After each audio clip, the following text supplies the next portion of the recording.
Everybody else ready? All right, good evening, everyone. Time is now 7 p.m. So we are going to go ahead and call our Fruita City Council meeting to order. Ciara, would you please call roll? Yes. Counselor Bremen. Here. Counselor Purser. Here. Counselor Williams. Yes. Counselor Cry. Here. Counselor Miller. Present. And Counselor Hansey. Here. All right, we're going to move into our moment of silence and pledge of allegiance. If you'd all stand with us. We'd like to take the opportunity to have a moment of silence to allow all faiths and beliefs the opportunity for a silent prayer.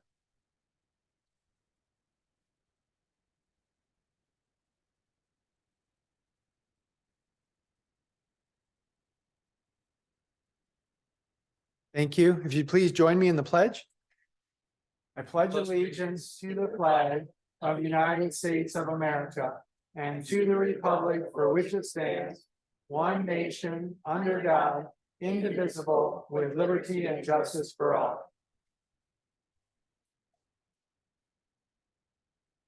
All right, we've got an agenda before us. Are there any changes to that agenda? No changes to the agenda, Mr. Mayor. All right, do we have a motion to approve the agenda? So moved. Second. All right, we got a first and a second. Any questions? None. All right, hearing none, would you please poll council? Counselor Purser. Yes. Counselor Williams. Yes. Counselor Cry. Aye. Counselor Miller. Yes. Counselor Hansey. Yes. And Counselor Bremen. Yes. All right, we're going to move into our proclamations and presentations. We've got two presentations tonight. So the first presentation is going to be for our, we're going to recognize our Fruita Academy graduates, and we've got several of those here. So Ciara, we're going to turn it over to you. And Yeah. Good evening, Mayor and members of City Council. I'm so excited to be here tonight, showcasing all of our first Fruita Academy graduates. So yeah, it's an honor to be here. Woo, woo. It's a great group. The Academy, just a little bit of a background, is a 4-week program where students get a first look into how the city of Fruita operates. So students heard from city leaders, including Mayor Kincaid, Mayor Pro Tem Bremen, the city manager, Mike Bennett, and then all department directors throughout the 4 weeks. They even had the opportunity to tour the wastewater treatment facility and then the Fruita Community Center. These students took time out of their busy lives to spend the past 4 weeks with us. We are truly lucky to have a community that is engaged and willing to learn about their local government. For our first Fruita Academy, we had 24 students, and tonight we get to recognize a lot of them. Some of them couldn't make it, but most of them did. So right before City Council, you had the opportunity to meet with them and just get to know them a little bit more. So I hope you saw how engaged they are with the Fruita community. And yeah, it was a lot of fun. I really enjoyed doing this program with them and getting to know all of them. But yes, I have certificates and little goodie bags for everyone. So Mayor Kincaid, if you'd like to help me pass out these certificates, and then we could get a group photo. No. Awesome. All right, there you go. There you are. Oh, thanks, Amy. all right, yeah, this is a privilege. I know council loves being able to see people out here that want to be here for a positive influence in our community. So we're glad to do that. So I'm going to call your name. Hopefully I say them correctly. If I slaughter it, yep, you can slap me when you get up here. So we got Jamie Vavra.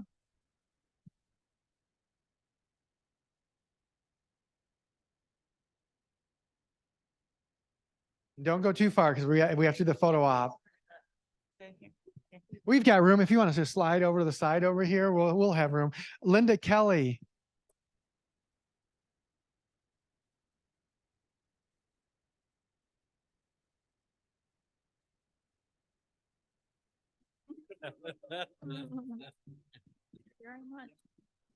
Ray Kelly.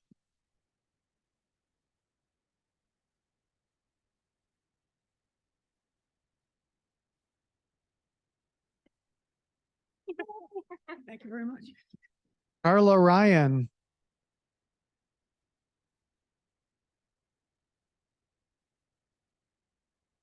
Mike Ryan.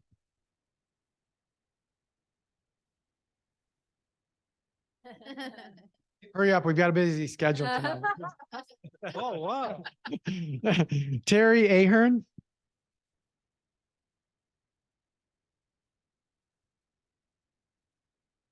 You guys are gonna have to squeeze a little closer together if we're gonna fit everybody up here. Mary Graziano.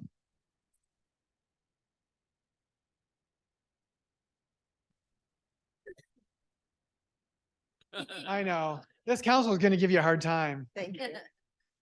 Dory Handley. I'll speed it up too. Michael Handley. Michael, you might as well come up at the same time.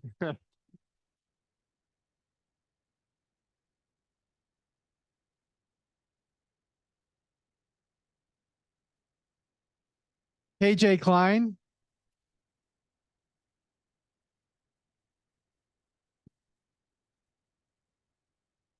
Fruita Chambers in the house. James Gilliam.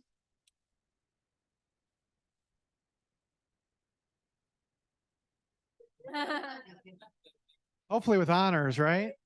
All right, John Rodwick.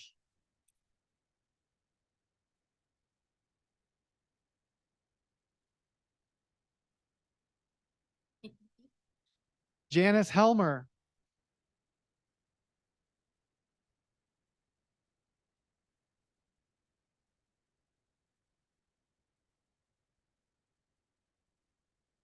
Connie Overton.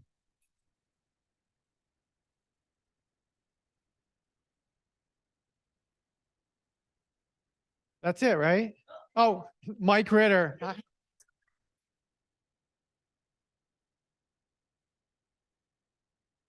I couldn't resist. All right, everybody squeeze in up here. We're gonna get council up here. Then we can get a photo op. There's room in the back row too. If anybody wants to squeeze in the back row, don't be shy. Yeah, we stay back. Just squeeze in. I don't think they're gonna get this.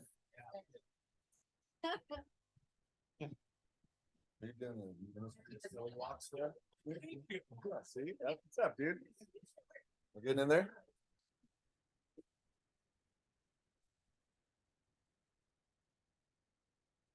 Wait, council's still not in place. You're gonna have to hold that photo. They have gone to class.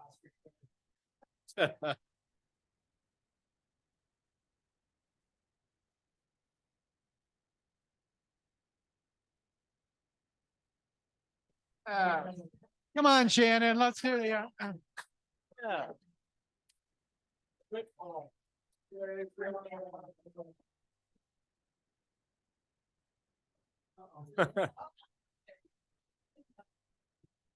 You weren't supposed to see those photos. No.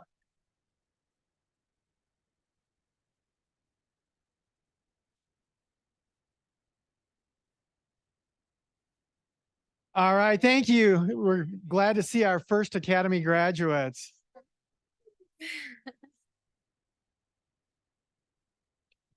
This Yeah. It's prom, is that what she said? Like I said in the meet and greet, we've locked the doors so nobody can leave till the end of the meeting. So settle in and get comfortable. All right.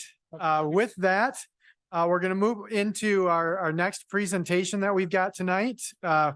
We've got Nancy McGuire here, and she's from going to talk about dark skies. And so, Nancy, welcome, and the floor is yours. Assume these are live. Okay.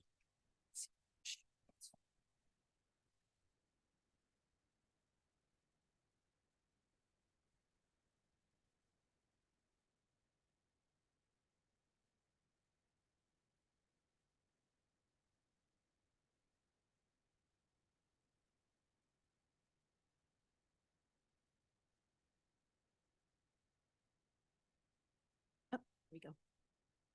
Sorry about my back, folks. Used to this. Well, I wanted to thank the city council for this opportunity to speak with you and with my fellow Fruita citizens. I've done a lot of presentations in my time, but this might be one of the most important ones that I've ever done. If it's okay with you folks, I would like to just go through 10 minutes or so with the presentation and then see if anybody has any questions.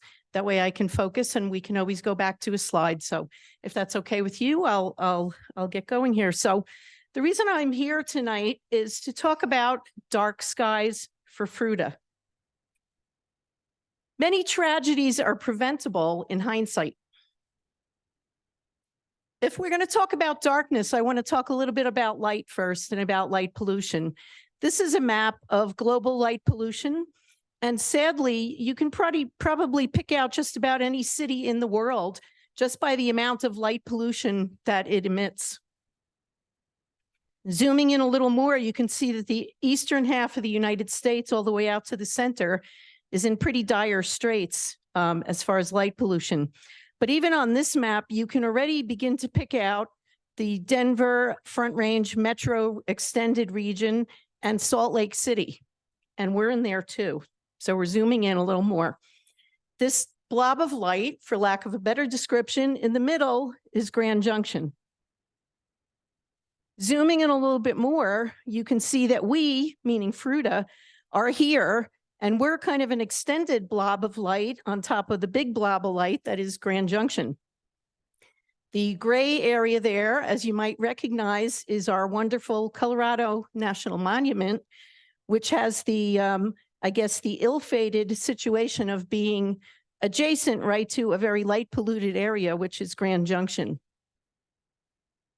So the reason that we would like to have dark skies is that all Fruita residents and their descendants deserve dark skies. Dark skies are a natural resource that should be protected, just as we protect our air, our water, and our open spaces here in this wonderful part of the United States in Colorado here. And so what's the goal? The goal would be dark skies for Fruita. And also, to extend that, Fruita to be part of the solution of the entire dark skies for the entire Grand Valley. I mean, obviously, Grand Junction is the big nut to crack here, but you got to do one thing at a time. And there's a possibility in the future of possible dark sky certification for Fruita as a city. So there is synergy here. The goals of dark skies for Fruita fall into 3 of the 4 city council goals. One is quality of place, one is lifestyle, and one is economic health. Lighting decisions, a lot of them are emotional, and they're also divisive and they're emotional. So they're based on myths and truths. So what are some of the myths? That there's better security with lights. That's really not necessarily true. And there's been a lot of research done in this area. And there's the other, even more emotional one about, I have to give up my lights around my house and on my property. That's absolutely not true.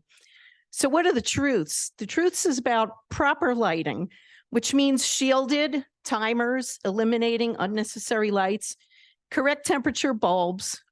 Cost savings are realized, usually when you switch to more energy efficient and reduced lighting. Many health benefits for humans, protection of our wildlife, and dark skies for all. I won't go into all the little details here in 10 minutes, but you will get an email copy of this that you can peruse at your leisure. So basically, what is light pollution? It's excessive, misdirected, inappropriate, or obtrusive light created by humans. And what does it do? It disrupts ecosystems, it wastes energy, it's a safety hazard when it blinds people. Let me just move this little box out of here so I can read my text. When it blinds people to dangers, such as traffic hazards or intruders, decreased visibility at night. We have a lot of people here who are retired, and trust me, it's pretty hard driving at night with all the light glare. And it causes a lot of adverse health effects in humans and wildlife, and obscures stars and interferes with astronomical observation and research. And there's a number of components to light pollution, but you can read that at your leisure. So light pollution is basically one of the most pervasive forms of environmental alteration, but it's also one of the most preventable. And there's a really sad truth that about 80% of North Americans and 2/3 of the world's population have never seen the Milky Way and can't see the Milky Way. And that's part of our connection and our legacy from as long as mankind has been around. And the American Medical Association talks about the excessive night lighting and all the negative impacts on humans. There's many of them. And many species, including humans, need darkness to survive and thrive. Light pollution disrupts physiological cycles in humans, animals, and plants. So basically pretty much everything living. Measuring light pollution is a system called the Bortle scale. On the far right are the darkest skies, which is a 1 rating. And the 8 to 9 category on the far left is basically inner city lighting. If you can see on the screen, Fruita is currently rated at a 4 in the outlying areas and 6 at the city center. So as you can see, we are halfway down the road to having inner city lighting conditions here in our nice little town of Fruita. So if you take a look at these photos, it shows a picture of a neighborhood with light pollution and without. So you can see the difference and the desirability of not having light pollution. And it's also, light pollution is also selfish. Light pollution travels a really long distance. This is a picture of Arches, and some of the sky glow is from Moab, but more than 200 miles away, there's light pollution from Grand Junction over at Arches in Moab. So we're sharing our light pollution with 200-mile away cities as they are with us. So this was a quasi-humorous quote from somebody that wrote Principles of Neighbor-Friendly Lighting. And he said, unless you're expecting an attack by parachutists, lights you shine into the sky are of no security value. And he had no sense of humor. So I found this actually kind of funny and sad. So at the bottom, you will see different types of lighting. The very bad types are what they call globe lights, or lights with no shielding. The light goes 360 degrees into the sky and into everybody else's eyes and everywhere else. Bad lighting is partially shielded, but still allows light up in the sky. Better is where you're eliminating it, but you still have horizontal light. That's the type of light that can travel 200 miles. And the best kind of light is the light that goes only where it's wanted and needed, which is down to the ground or where it's supposed to be. There's a swath of communities and places in Utah and Arizona and Colorado, and it's growing, that are dark sky sites. That includes West Cliff and Silver Cliff. Norwood just got on the list. Places like Ridgeway, Naturita, Nucla, Crestone are winning dark sky designations, and I think Paonia is in the process. But it's interesting because there are larger cities that can also be dark sky sites, but how can that be? Some forward-thinking large cities like Tucson, which has over 500,000 people, and Flagstaff, over 72,000, have strict lighting ordinances, and by following those, they have led the way in managing light pollution as major cities. And Flagstaff, in fact, was the world's first international dark sky city back in 2001, all done through the use of lighting ordinances. So there's an added benefit if you're looking from what's the financial benefit to the town. There's something called astrotourism. We have visitors that come here to Fruita from all over the United States and all over the world. And one of the things they want is our dark skies here. So with tourism, as we all know, comes financial benefits for our local economy through lodging, restaurants, shops, and special events and jobs. So we have a lot of incredible natural resources here. The Western Slope is home to 23 wilderness areas, but one of our incredible natural resources, the dark night skies, is being destroyed due to overlighting, and it's not necessary, and it can be prevented or remedied through the use of proper lighting. So here's the stupid question: which view of the night sky would you rather have? The one on the left with the light pollution, or the one on the right? So how can we as a community help preserve our dark skies? We're still pretty fortunate here. We still do have some dark skies in outlying areas, but how can we protect this inherited gift? It starts small and works its way up. So you can begin at home. People can evaluate the lighting on their own house and property. Does it trespass on neighbors' property? Are they shielded, necessary? Can they be put on timers, dimmers, or motion detectors? And are they the correct type of light? So you can also have nice and constructive conversations with neighbors about their lighting too. And there's resources available on how to have that conversation because it can become a sensitive one at times. You can link up with your local astronomy club or light pollution abatement groups. You can become a member of the Dark Sky Association and become an advocate. And this is probably the most important thing about spreading the word. Many, many people, if not most people, are not really consciously aware of light pollutions unless they see one of these maps that I just put up there. They're kind of shocked and horrified to see that, but they're not really aware of it, and they're not aware of the problems that are caused by it and the beauty that you can have when you don't have light pollution.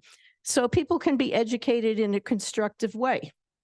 So the highlighted one, of course, here is that if the Fruita City Council might want to choose to update their lighting ordinances to ensure the prevention of additional light pollution, as well as possibly retroactively mitigating some existing light pollution.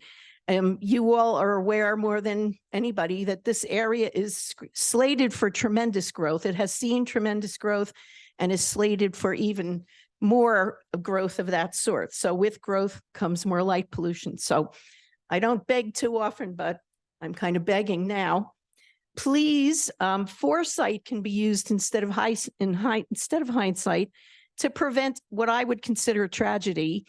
And I would like to see that this not be Fruita's future and legacy of a big light polluted city. So this is not an actual picture of Fruita. I didn't have one and I'm not a photographer, so I couldn't get one. But in any way, this is what's possible with a nice small town and a nice view of the night sky. On the upper right, that actually is a picture of Fruita taken from the Colorado National Monument. So if any of you have time, I would like to ask that you might want to consider going up to the monument and glance out at the lights of Fruita and just say, wow, what would this look like here if all of these lights were shielded properly and we didn't have any light pollution and we could see a beautiful dark sky. So there are plenty of resources. We are extremely eager to talk and cooperate about preventing and mitigating light pollution. So the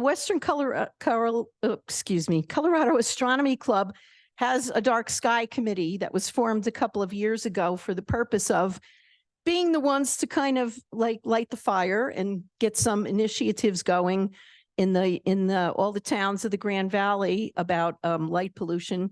There's the International Dark Sky Association. And we also have our Colorado IDA chairperson, Aaron Watson, who's out of Paonia, more than willing to help with anything. And there could be a citizen group formed.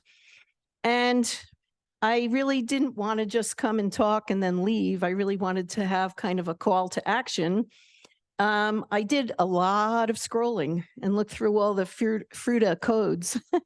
The Fruita Municipal Code lighting ordinances 17-103 are specific only to new outdoor lighting.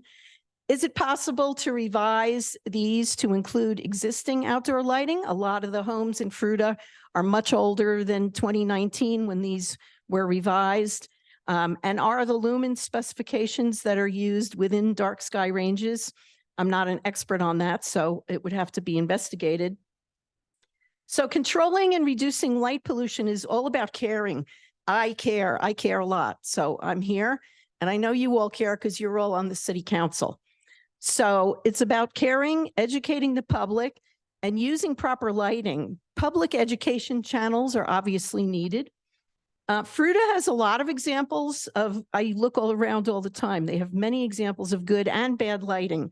So lists would be needed to begin what I would call a partnership approach, approaching some of the businesses and saying, do you want to partner with us as far as, doing dark sky work? And we're a community. That's why we're here. That's why all of these people are in this room, because we all care about Fruita.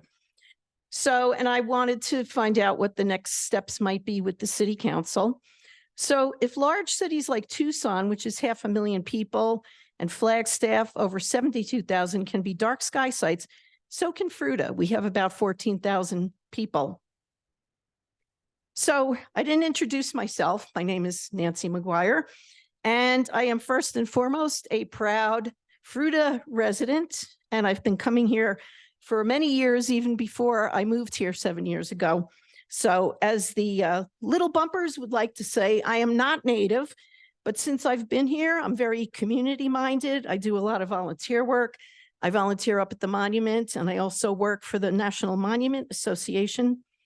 So I'm also the president of the Western Colorado Astronomy Club. The reason I'm here is because the Astronomy Club decided that somebody kind of needs to step forward and take the lead on battling light pollution. And if we don't do it, who's going to do that? So that's why I'm here. And I appreciate everybody's time. And I will send a copy of this presentation. But does anybody have any questions in the audience or the city council members? Anybody have questions tonight? I don't have a question, but thank you for taking the time to put all this information together to bring it to us. Well, thank you, Ken. Yeah, I also appreciate that. I do wonder if if there's grants and such, or maybe Shannon knows, to like if we did want to change the city lighting that we have, or are there grants for such things to make that happen? I imagine that there are, and I think even the International Dark Sky Association might provide those. And I know a lot of the towns that have done this work have done, but I have connections with some of the people who have gone through this whole process. So I will definitely find that out as an action item. Yes, first of all, thank you. And I appreciate the fact you actually read through our code. That's a I monumental started to task. get dizzy. That's a monumental task for anybody. I found out some very interesting things while I was doing it, actually, too. But question, I mean, you've read through our code. Are there recommended codes or suggested light codes available that are out there to do a compare and contrast? Yes, I would say that the International Dark Sky Association already has this type of information. If not, I am sure that we could hook up with a place like Tucson or Flagstaff and find out what their codes are and follow along the same track. If they control the light from 500,000 people, I think they have some pretty good codes in place. But the IDA is probably the best place to start. Thank you. Just jotting this down. And again, we have we can get volunteers. We can take up as much of the burden as possible, the Dark Sky Committee, to get this done and to start working with citizens and with businesses when, we're certainly not going to just forge ahead without the cooperation of the city council. But again, this is not supposed to be a force people to change their lights, force them to turn. It's to get them to realize the benefit. I would love to see my goal that everybody in Fruita gets to sit in their backyard and look up at the Milky Way at night. And no matter where they live, down on Aspen Street or on the outskirts of, I dream big. So that's just me.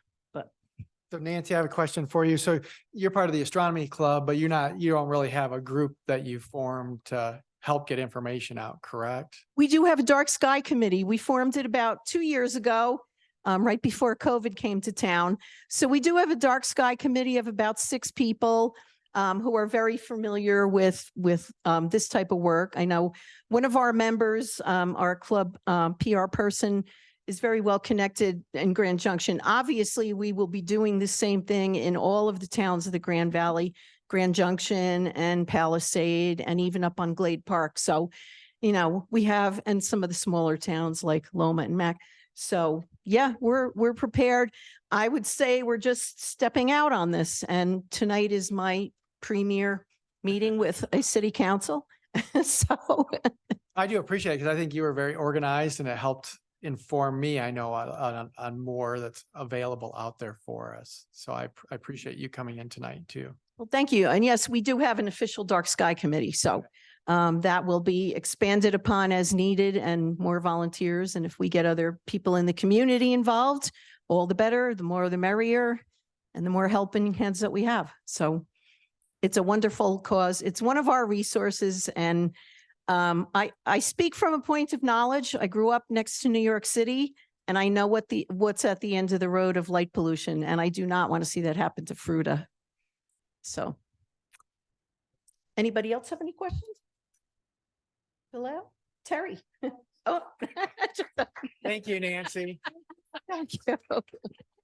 Appreciate it. Thank you for And coming. then do you have, are you sending that to Shannon? Is that who you're going to get that presentation to? I can send it to Shannon. Yeah. And we- then he'll get it out to all of Responding. us. So, Yep. Okay, all right. Thank you, Nancy. welcome. I don't know how to unscreen up. Oh. Shannon helps with that too. So, all right. Everybody. Thank you. Thank you. All right, so our next item is public participation, but before we go into that, I had just a little thing I wanted to read tonight, just in case somebody's here on Enoch Lake. So we do not have an agenda item tonight for Enoch Lake. I know some of the media sources of it and interested parties have referenced an August 15th deadline for proposals for Enoch Lake. We requested the media outlets to correct those mistakes. At the July 18th City Council meeting during the public hearing regarding Enoch Lake, ideas for such a deadline were brought up during discussion, but a deadline was ultimately not established or directed by the City Council that night. The next discussion about Enoch Lake is during the continued public hearing that came from July 18th, and it's going to be on Tuesday, August 29th at 7 p.m. and it's going to be here in this room. So if anybody in the audience is here expecting an item to be discussed on Enoch Lake, it is not posted on our agenda tonight. And so with that, we're going to move into public participation. And so this is a time set aside for the City Council to listen to items that do not otherwise appear on the agenda. So with that, if there's anybody in the audience that'd like to speak on an item that's not on the agenda, now's your opportunity. All right, if you want to step up and state your name and address for the record, and then we'd ask you to limit your comments to 3 minutes. My name is Kathleen Morrison. I live at 909 Prince Court in Fruita, and I am clearly here on the wrong night. I can tell by the empty room that this is not about Enoch Lake. But since I'm here, and I have 3 minutes, so I'm going to talk really fast. Okay. Okay. First of all, let me just say that I do not believe that anything nefarious has gone on with any council members over the Enoch Lake proposal. I also believe that the city staff did absolutely everything legally required to move this process forward. But I do question whether or not more could have been done.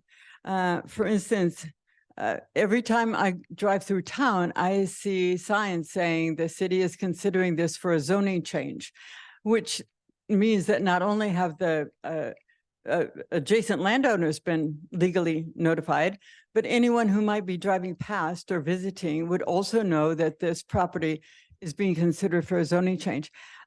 There was no sign at Enoch Lake that the city was considering closing it to the public. The only reason I knew about it was because I went to Enoch Lake, as I do, and there was a small sign from the Friends of Enoch Lake, I guess, who posted a sign saying what was happening.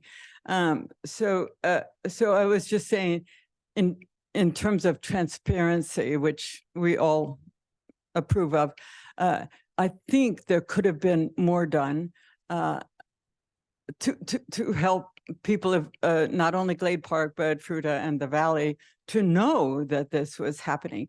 So I'm asking the city council to, I don't know if these folks are trying to come up with a proposal, but it was a very short time for them to do that. These are disparate people who don't even know each other. For them to come up in 3 weeks with a proposal that might try to stop this is a very short period of time. So I would ask that the city council would consider appointing a committee of city council members, volunteers to because you don't have enough to do, and with these members of the public that care so deeply about this. I do not have generations of love for Enoch, but to go to Enoch Lake is just also awesome. And so I would just ask if you could just give some more time to these people to and work with city staff and work with the city council to come up with a way to not only address the council's concerns, but also find some way for it to stay open to the public. And you could set a time limit, 6 months or 3 months or something, for them to meet with staff and council to try to come up with something. And I know that you feel like you're on a time constraint with this offer. But if you don't accept this offer, I don't think these buyers are going away. I think they'll still be here. All right, So, Kathleen, your time is up. So I, Is finish it- that- yeah, just finish that thought and then. yes, so they're not going away. And I would hope that next time you offer it for public sale, like advertise it for sale. You might get a better offer. I don't know. Okay, thank you. Thank you, so Kathleen. much. Thank you. No clapping, please. Yeah, we're trying to keep this respectful for everybody here. So is there anybody else that would like to speak on anything that's not on our agenda? All right, if you want to step up with the mic and state your name and address for the record, please. Yes, sir. First, I'd like to apologize. Oh, Didn't that's all know right. There was a lot of clapping last month. Yeah. I didn't want to dime me out either. Felt really good. My name is Monique Ramirez and I'm on 3978 South 16 and a half Road in Glade Park. I know that Enoch's not on the list, but I would ask, as you had stated, that there's a lot of confusion. I was at the meeting last month and I even was led to believe that coming today was going to give us an opportunity to talk more, see what kind of ideas we were able to brainstorm about and see what can be done. I got the pleasure of being in Japan during the time period that the Friends of Enoch were putting that together. But that just shows you how passionate everybody is on trying to come up with a solution, that they were able to meet with individuals, set up stuff that they were able to do. But when my husband attended, he said that everybody kept saying, we don't have enough time to do anything more other than to find another buyer that can outbid the other buyer, which I personally don't see how that's any better of a solution. I would ask the Friends of Enoch why they don't go to the original offer and ask them if they'd be willing to do what these potential other ones are doing. So I guess my question would be is, could you please, when you said that you went out to have the media correct, if you could possibly go out piggybacking off of this, allow more time. I agree. I don't think the buyers are gonna go anywhere. I probably, from some of the stuff I've heard about them, I would think maybe if you even went to them and asked them, because of all of the public getting more information on this and having more passion being brought up, that maybe they would understand and maybe we could even work with them to be able to get you what you want. Because I understand from last month that it's a financial burden. I was a little bit confused when they said that they couldn't delineate between what was actually Enoch expenses and what was the reservoir expenses to be able to say, okay, Enoch, it's all your fault. So I would ask for that too. If an RFI could be done to be able to have a drill down to see what actually is Enoch expenses, vice just overall, because there's also mass hysteria going on of how soon is it going to be before you sell the other reservoirs? I can just tell you that's the word on the street, that we just need to give up because you guys have already made up your mind. I don't think that. I think that you guys are genuinely struggling through this and wanting to try to do the best for Fruita. I'm a little girl that grew up in Fruita that's turned into a big girl and be able to come live in Glade Park. So I understand the passion for Fruita, but if you could just put it out there that we have until this date to be able to get any ideas to you before the 29th meeting. Or if you're able to talk with the buyers to see if there's a potential way of being able to extend it and then let the public know. I just think that you've got enough information here now that the public would love to hear that. Thank you for allowing me to have that. Thank you, Monique. All right, is there anybody else in the audience that'd like to speak on something that's not on the agenda? This will be your last opportunity. All right, I'm going to close. No. All right, with that, we're going to close public participation and then we're going to move into our consent agenda. So these are all items where all conditions or requirements that have been agreed to or met prior to the time they come before council for final action. They'll all be approved on a single motion. So with that, we're going to open that up to public comment. So if anybody'd like to speak on an item on consent agenda, now would be your opportunity. All right, I'm hearing none, so I'll close public participation on the consent agenda and bring it back to council. Is there any questions? None. All right, do we have a Mayor, I motion? need to recuse myself from item 6B from participating due to a business relationship with. Okay, yep, nope, that's all right. Did you guys catch that? All right. Yes. All right, with that, do we have a motion? I move to approve the consent agenda.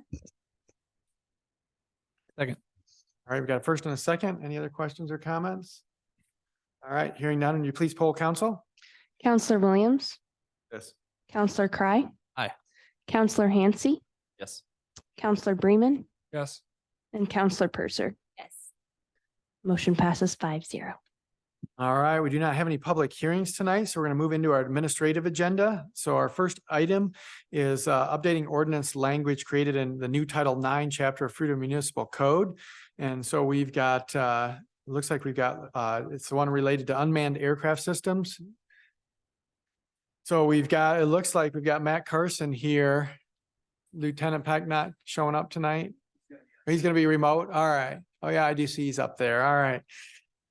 All right, we're going to turn it over to you and find out what you guys found out for us. He's up there. Yeah. Yeah, he's on mute. You may want to unmute yourself, Nick, in case we have any questions. There he goes. It's just camera shy. So who's starting this? Matt, you or? Nick? Okay, Matt Good. Carson, Neighborhood Services Coordinator. After our last meeting, there were some questions and so at the direction of council, we went back and changed a couple things. We actually met with two operators, drone operators that are in the crowd tonight, and attended an FAA drone class on enforcement for law enforcement. With that being said, the big issue was, I think we heard that there was some concern that Mike was going to be the paper trail and giving out permits. We changed that in there to city manager or their designee. So that was quick and easy. The other three were a little bit, came from the input and also from the class. What we gleaned from the class is basically there's a lot of rules for certain drone sizes, distances, and you have to have certain licenses, registrations. But at the end of the class, the FAA basically said, well, there's not a lot of investigators. So if there's a plane crash, we're going to investigate that. And short of a drone being in a large airport area or flight zone, it's really falling to the local authorities. So what we're doing is a little bit ahead of the game. So we also took those rules into account and kind of changed it. And the big changes were in the exemptions. We included some parks. So that addresses the Christmas Day. Everyone's got a drone. If there's not a lot of people, no events, we opened up Little Salt Wash, Reed Park, Heritage Park, and Snooks Bottom. This also, in public safety, we're using drones a lot. Lower Valley's looking at getting them. Grand Junction has a robust drone program that assists Fruita PD when they're requested. So we also exempted law enforcement, public safety. And with that being said, actually the building department is looking at buying a drone to do roof inspections, just for a safety and keeping people off ladders and some of the steeper pitches. And the last one was really, we looked at local businesses, realtors, insurance adjusters, and let's not interfere with them, let them do their job. So those are the major changes. And we would just want to touch base before the first reading. All right, thank you, Matt. Who wants to start with questions? Ken does, I have a right? question. If I recall, we sort of went down this path because somebody, an HOA was looking over to see if somebody's busting a code violation. But based on one of the exemptions, an HOA could just hire somebody to do that. And we end up with the same result, I would think. I'm reading that you have to have the approval of the property owner to be to use it. But this says, this Businesses. is exempting. No. Oh, but like for realtors, for instance, they would have the Pretty strict permission rules about from- like who you can like with those people you're talking about hiring. So like I hire drone operators pretty frequently to do aerial shots of, listings. But he also, has to operate under very strict rules of what he's using that for. And our Commercial pilot. right. And my experience has been they're extreme, like they adhere pretty tightly to those to those rules because they don't want to lose their ability to operate as a business. And they're very respectful, they want. But as a business, I see what you're this saying. is exempting me from having to get permission from the property. Yeah, so maybe in 9.17.040C, it's could be added with permission of the property owner. Well, or I would say, or with a business license, a Fruita business license, because then they'd have to come through our process to be approved. But no, No, because you'd require then a Grand Junction Yeah. pilot to have a Fruita license. we do that because if you operate like Fall Festival, if you're operating a business here just for the festival, you're doing your business here. But Ken is saying, let's just say there's an HOA, Or it could be anything. yes, I just want to get an aerial Yeah. photo over somebody's property. I have a business and now I can, is what you're saying, because based on this exemption. Yeah, it's an exemption. Because it doesn't say anything about having to obtain permission from the property owner. And I think it could be fixed. Or if it, and I might be reading it wrong. but No, but I think if you were, like you're saying, Janine, if they get permission from the business or the property owner, then that fixes the problem. yeah. Because the realtor would have approval from that, an appraiser would have, a roof inspector, say somebody, like what they're gonna use for the city, if somebody has roof problems and they want to inspect it, then they would have that right to do that as well. That, That's a quick fix. It's Reasonable. already. That's the only question I had. That's kind of the whole point of what we're doing. Right. And let me just add, since our last meeting, there were 2 more drone complaints to PD. Oh, wow. And I don't know exactly what they were. Maybe Nick. Were they in the same area or are they throughout different areas in the city? Actually, It'd Nick, be nice to get that would the- be nice to know what they were, Nick. Yes, thank you, Mayor and council members. So we did receive several complaints. Hold on a second. We Can need you to turn your volume up? I'm hearing you. 1 second. All right, try it now. Is that better? Okay, thank you. You might have to turn your Hold own on. volume up. Is that on our side, Ciara? Our volumes are up. Put your face right next to your thing, Nick. Okay, is that any better? There you go. Yes. Better. Thank you, Mayor, council members for letting us be here tonight and to present. We appreciate your feedback on this. We did receive several additional drone complaints. They were spread out in different areas. The one that comes to mind now is a drone that was being operated at night, that it kind of went by a house. Officers were not able to make contact with anybody and find the drone when they arrived, but that is one of the complaints that we did receive. And you said several. What is several? Is that 3, 4? I mean, approximately. It was 2 more drone complaints in addition to the previous one that we had. So there'd be 3 total, 2 additional complaints. In a matter of what, 2 months? Is that about what we're? Actually, the 2 drone complaints came in over 4th of July weekend, and we haven't had any other drone complaints since. Okay, thank you. Any other questions on this? I really appreciate you guys taking the time and going back and doing all of the research that you've done. I think this looks really well thought out and well done. So thank you. So what is the timeline then? So it's going to go on to which agenda for first reading? Turn on my microphone. If you're okay with all the language that we have with the few adjustments that we made tonight, first reading would probably be early September, and then we advertise that for 30 days. Then it'd probably go to second reading in October.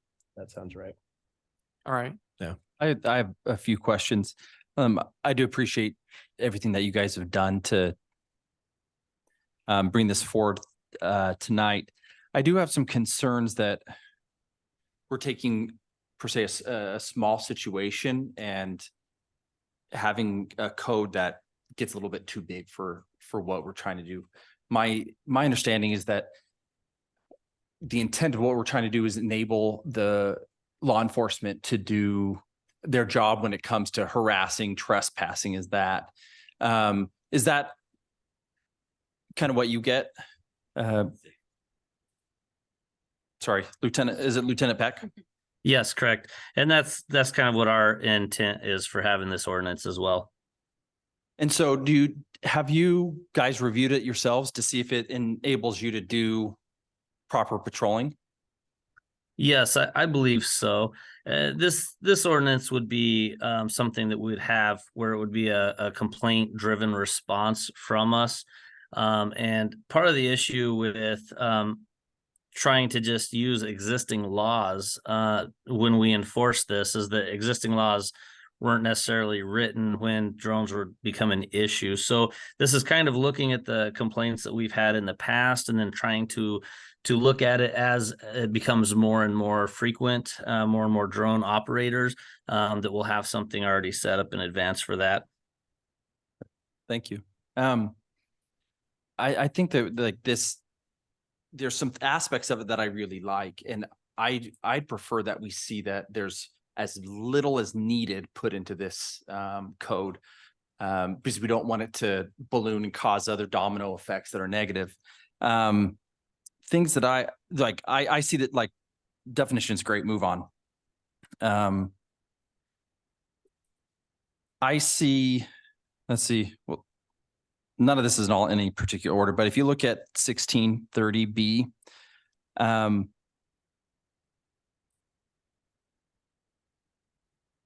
with the city, like what this is like, when you read it, I think there's some out of order stuff that could be improved with communications if we wanted to keep a similar type of paragraph in here for B.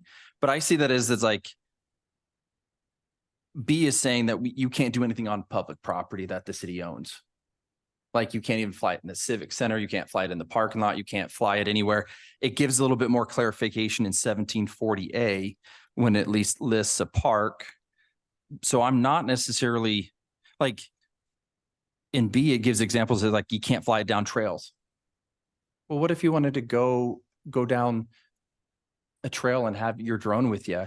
If it's not impacting someone else, why are we limiting activity? We can't write laws that are for every little nuanced potential thing. I would like to see a more minimal code that meets that minimum criteria of safety and the ability to enforce. I like C in 1630 because that gives definitions, no harassing, none of that type stuff. D's great. That's a great throw in there for no influencing or don't operate if you're impaired of any sort. Why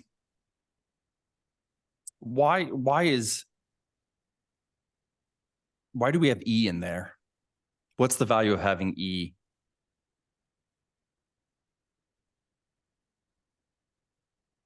I think it's a liability issue. If you know you have a drone Okay. that's not in proper function and you decide to fly it, I mean, if you get hit by a drone, those blades can hurt. Oh, sure. So, I mean, you should have I'm comfortable with that. You should have the responsibility to make sure you're not impaired.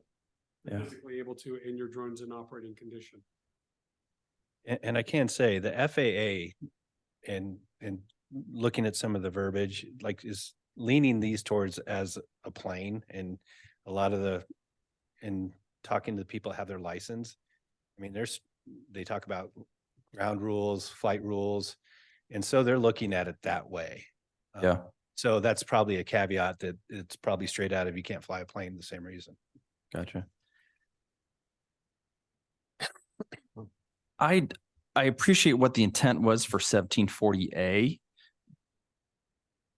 I don't know that that's, I think we can do a little better in writing that. Just we say that, why are we limiting it to those parks? What if somebody wants to go to Triangle Park? It's not listed, so they can't fly it there. If they feel that they can do it safely, why are we telling them they can't? Because we're and right here, it's like if we add another park at some point, then we got to add it to the code. I think it's better. I would think it would be a better practice to say if we don't want it in specific areas, and it's okay everywhere else. Because Triangle Park, there's some pocket parks I know like in Brandon Estates that I think that you can responsibly fly a little drone, but it's not listed. So small that you're Well, getting I think that's, To your point, You're getting into drones that are this big. right. and I Well, think it's but up to, those aren't really- I think that the thing to be mindful of, like Lieutenant Peck mentioned, that any enforcement on this would be complaint driven. right. So just because somebody might be flying it out of these things where they could be enforced if necessary, someone would have to complain about it. So if you're reacting or if you're flying responsibly and respectfully, it's highly unlikely that you're going to get a complaint anyways. I hear what you're saying. Then why have a code that restricts and then these people are legally doing something, they're doing something illegally, but if they're not harassing, they're not having safety issues, why are we restricting them to certain aspects of the city that they can fly in? I think we should specifically more say no to certain areas.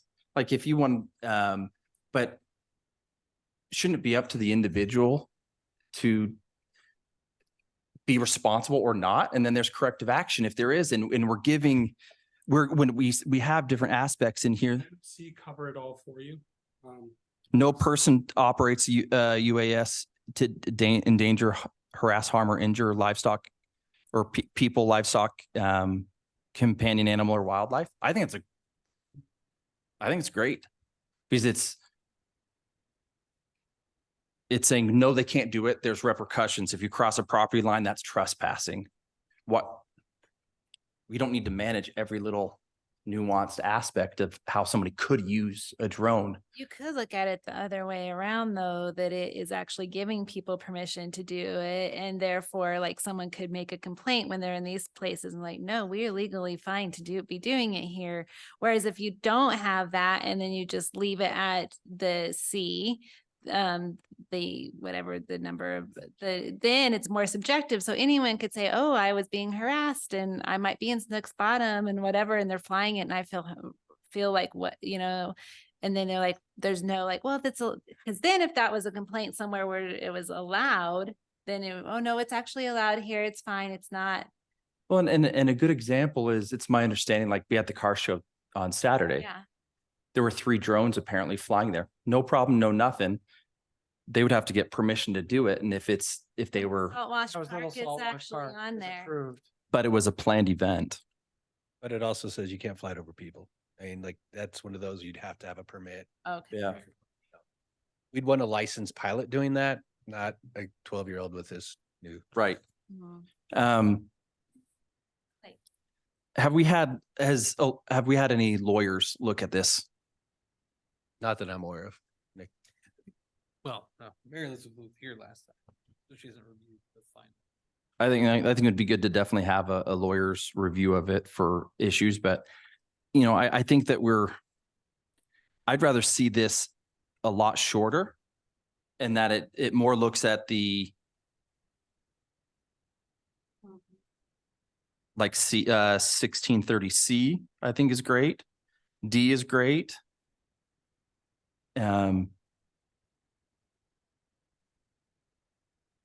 F is great. And of course, G is fantastic because that's kind of the main gist of why we started it. But it's wrong with E.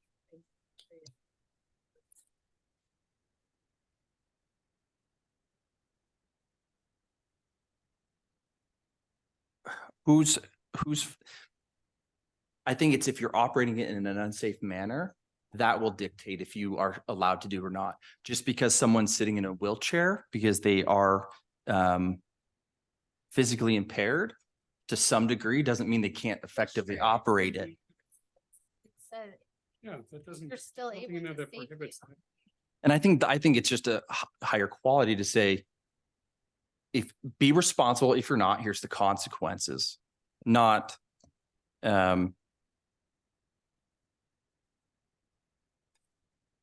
so I just think that we need to pull back on some of these things, and I'd rather have it a shorter code than how long it is.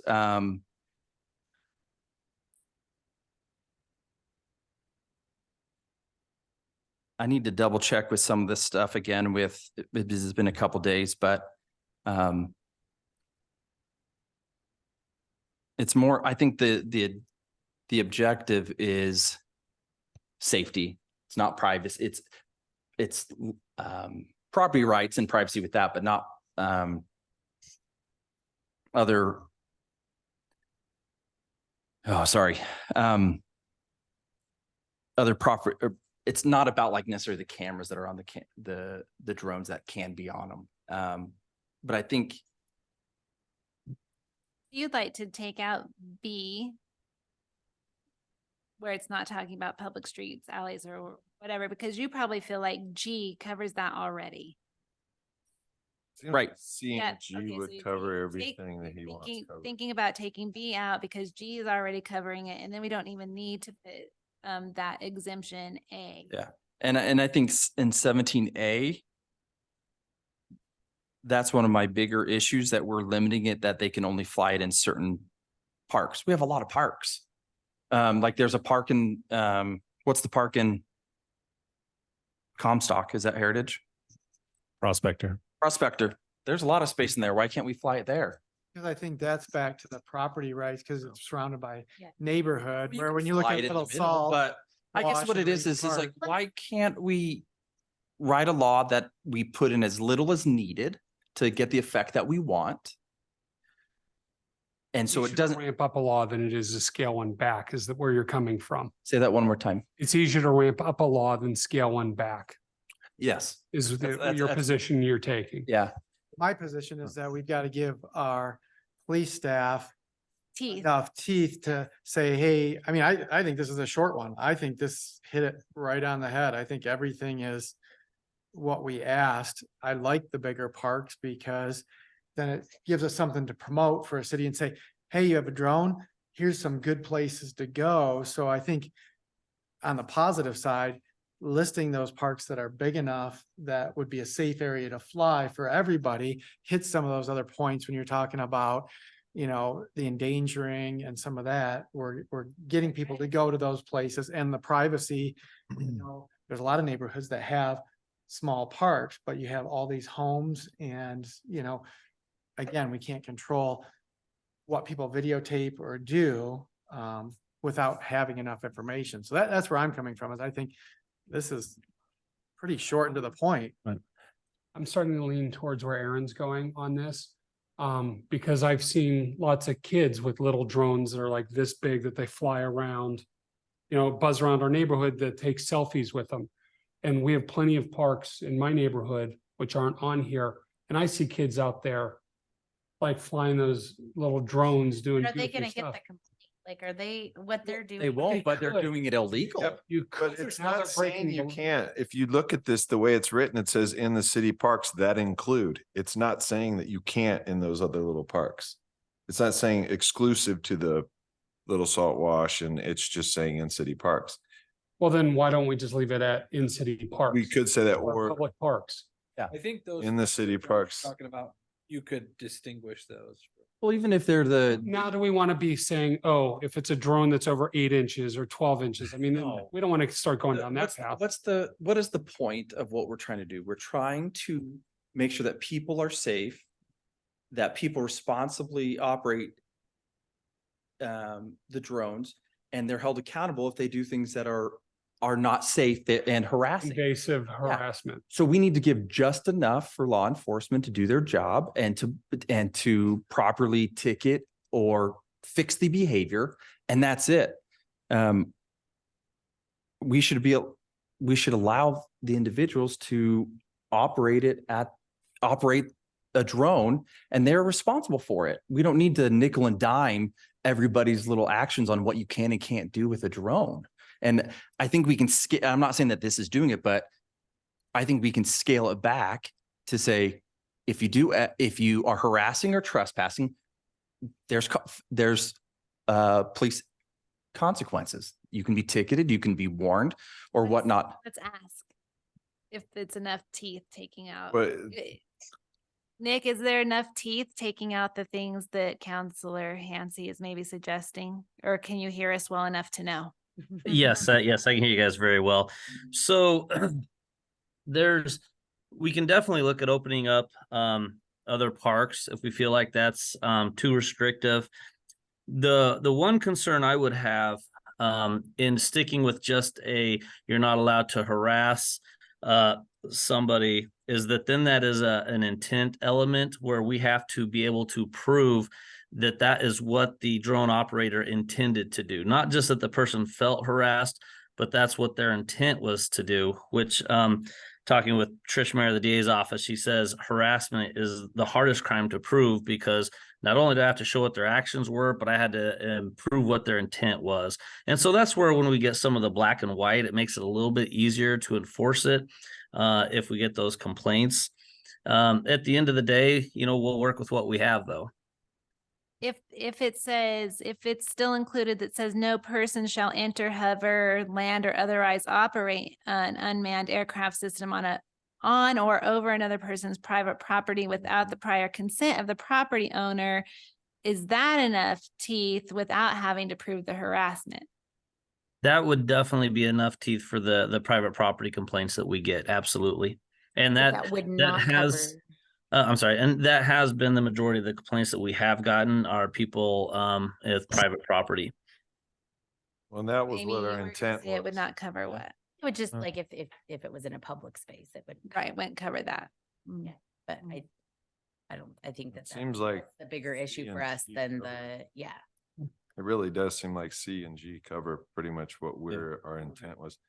I want to take a little bit of a left turn. I've been thinking about this one and I don't really know how to approach this one. My thought process on it. In the exemptions, we have the exemption for the emergency medical services, law enforcement, and fire department, which obviously we want to have them be able to utilize them. I do wonder at some point, is there, and gosh, and I just don't really know how to even put it out there, but not to pull back the teeth from the police, but at the same time, there's legality to search and certain things like that. So if the police are utilizing drones in ways that they're fighting crime, I mean, that's great that they're doing that, but isn't there a specific way that you would have to legally do that? Because there's a legal search. You know what I'm saying? Not violating. Without violating people's privacy of their property. So I'm just a little curious to how that would play into this, because 5-10 years down the road, I could see, our population being quite a bit bigger. I could see this being a pretty good tool for police. Not that I don't want to give the police all the stuff that they need to do their job, but at the same time, people's rights You don't want it to be. could be intruded upon. So I'm kind of curious to what Lisa people's Kemp was thoughts are on actually one that of and how the, we would like, do that. The leaders, like the first to adopt drones. That might be a good question, for how they've evolved their. The county. Yeah. Yeah, and I just And I want mean, to make sure we're should do, not, they we're both not have- overstepping people's rights and things like that. And again, I don't really know how to word this, but I hope I'm kind of putting it out there enough that people kind of understand what I'm talking about here. I just don't want to give a carte blanche for the police to just fly drones over people's houses. You know what I'm saying? Like, State and federal laws. exactly, they would step in. Right. Okay, and that's where Over- that was only curiosity I Precedent had. over this. Okay, So okay, you can't, a legal what I search and figured. seizure, you can't do, even if. okay. That's what I figured. I just did want to bring that point up as we were having this conversation to see, that it was out there and it was clarified. But I would like to jump Go ahead, back go to ahead. Aaron's, which is the exemption. I think, James, to your point, operation of a drone in city parks that include, well, then why I think you can just say city parks Yeah, and be done with it and not call out specific ones. I think that It's like would right be now, like you solved can't there. even, because how I read it, and I think I'm not far off, is you can't even go to you can't go to the bike park. And if you're the only ones there and you feel you can safely fly a drone, you can't even mess around as your kids are riding, fly behind them and try to learn. There's opportunities that we let people have and they need to be responsible, but we can't, right now it says you can't even go to the bike park But I think the wording is confusing because it does say in city parks that include. Yeah. Mhm. Just I don't think we can just stop it at city parks. Yeah, And I then think it's that would done. be It's just a cleaner. great solution is just, Yeah, it's just cleaner that way. Well, and that's the key, the intent. The intent is covered under G and C. Of 916. Right. That is what the intent of what we wanted to have done originally really is here. Mhm. Maybe not completely within those two, but within those two, there's a lot of what we're Yeah. originally trying to do here.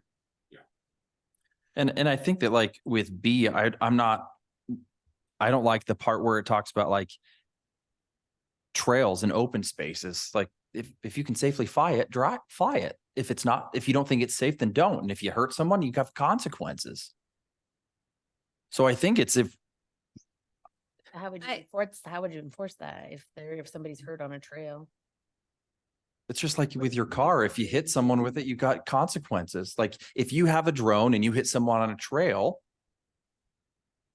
they can press charges. They can call the police. I think it's very similar. Of course, getting hit by a car is a lot different, I would think, than a drone. But I'm fine with all the suggestions that you made, except for this one. I would prefer to keep B. Which one? You want to keep B in there? Like to keep B, and it's because it's not that you can't either. It's just like, let's just run it by a city manager or their designee, because who knows what might be. I mean, if you don't have it in there, then the festival's going and someone who doesn't have the permission is all over the place. It could also be interfering in people's I mean, I think that particular one, again, I'm fine with like taking out 917A and Well, no, I'm not fine without taking A. or not taking it out, but just saying city parks. I'm sorry. City Yeah, parks, but that right. would still leave in there, when there are no planned events, large gatherings of Right. people. Yeah, yeah. Okay. Yeah, that part I think should stay in. Just Mhm. like alleys, trails.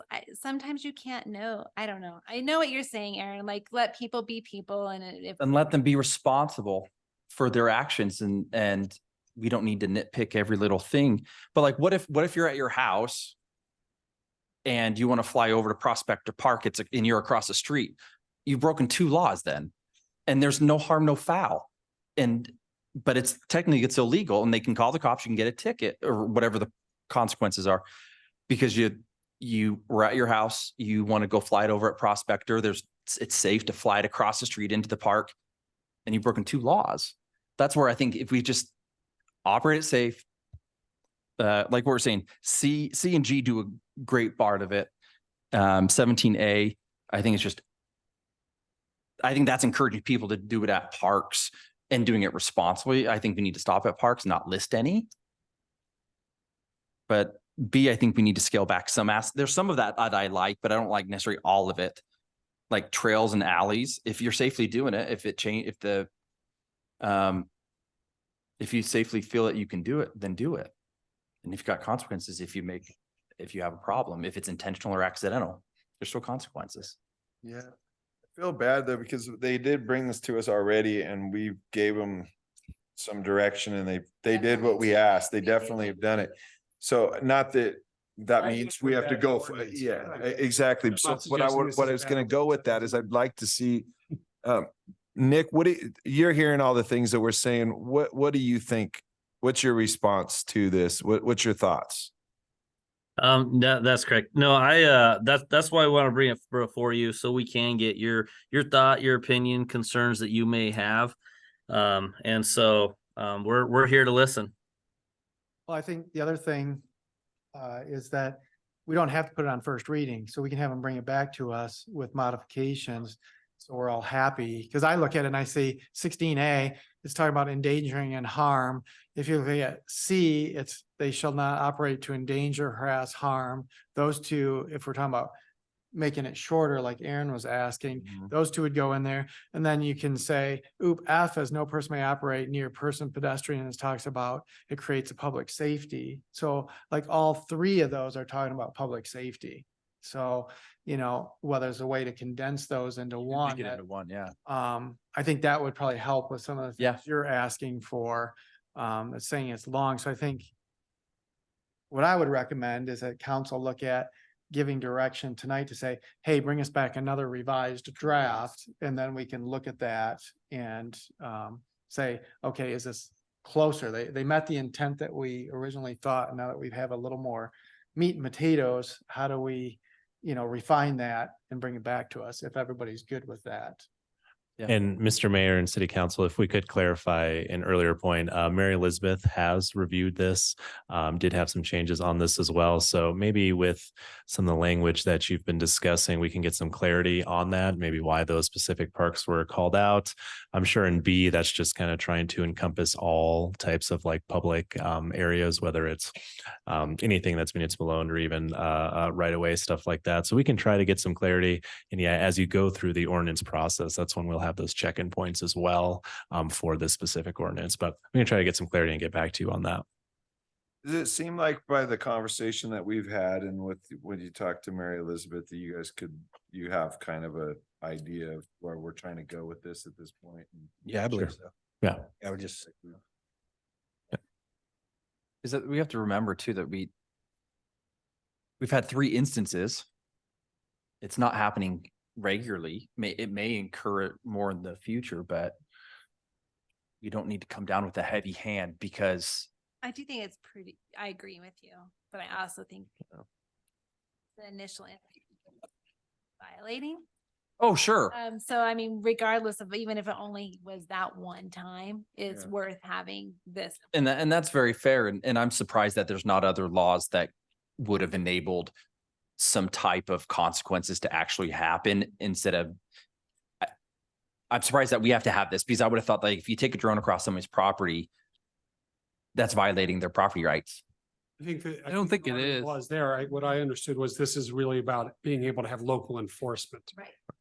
Like a big one's line. Well, that's what I'm saying is like, I'm surprised that there's not other laws that they could enforce and saying, Right. dude, you can't fly your drone over to check out that your HOA is not having chickens that you don't want. That's not against your HOA. Part of, well, I don't have to fly it over to somebody's property to get up high enough to look into their yard. You know what I mean? Like, so this doesn't even. But there's other privacy laws that are already established that is this mucking up the waters or dirtying the waters a little bit because like you do own airspace above your house. What little research it was like, I think it was like 1,000 feet. But if you're looking over the fence and staring at your neighbor, that's already laws that you can't do that. That's harassing right there. This just makes the enforcement easier. Correct. And that's my argument is let's simplify this as much as we can to what is needed to enable them to do that. No more, no less. Give more clarity, like in 17A, just say parks and not limit them because it's easier. Like you said it nicely, that's like, it's easier to increase it than to scale back. Yeah, this is certainly a gray area. And as technology continues to change and evolve, it's probably something that we will continue to incorporate in our code. What we could do is, like we've done in the past, when we have an ordinance, we could present a revised draft at the first reading, just like we did with the post fee, the transportation impact fee amendments. We presented first reading, got feedback from the council there, and then schedule a public hearing date for the second reading with those changes and feedback kind of in mind if the council's open to that. Sounds good, because then it can continue moving forward. Yeah. I like that. That makes sense. And then notes back from Mary Elizabeth would be awesome. Yeah, absolutely. Yeah. All right. Any other discussion on this item? No. All right. Thank you. Thank you guys for all the work on that, guys. Thank you, Nick. Thank you, Mayor. Thank you, council members. All right. With that, we're going to move into our financial reports. We've got our finance director, Margaret Sell, here to present our July financial reports. Yeah, so while Margaret's walking up, I'll probably just do like a super quick overview. Kind of what we did last year. Once we have the first 6 months of financial data, We'd like to present that to the city council, kind of cover what we're seeing as far as trends for some of our major sources of revenues. And also typically during the financial statements, we provide a fiscal health analysis overview. So we're going to cover those two in this meeting. And then we'll also take a few minutes just to briefly go over the budget calendar after this. But yeah, we usually, financial reports are always on consent, just so you can see them.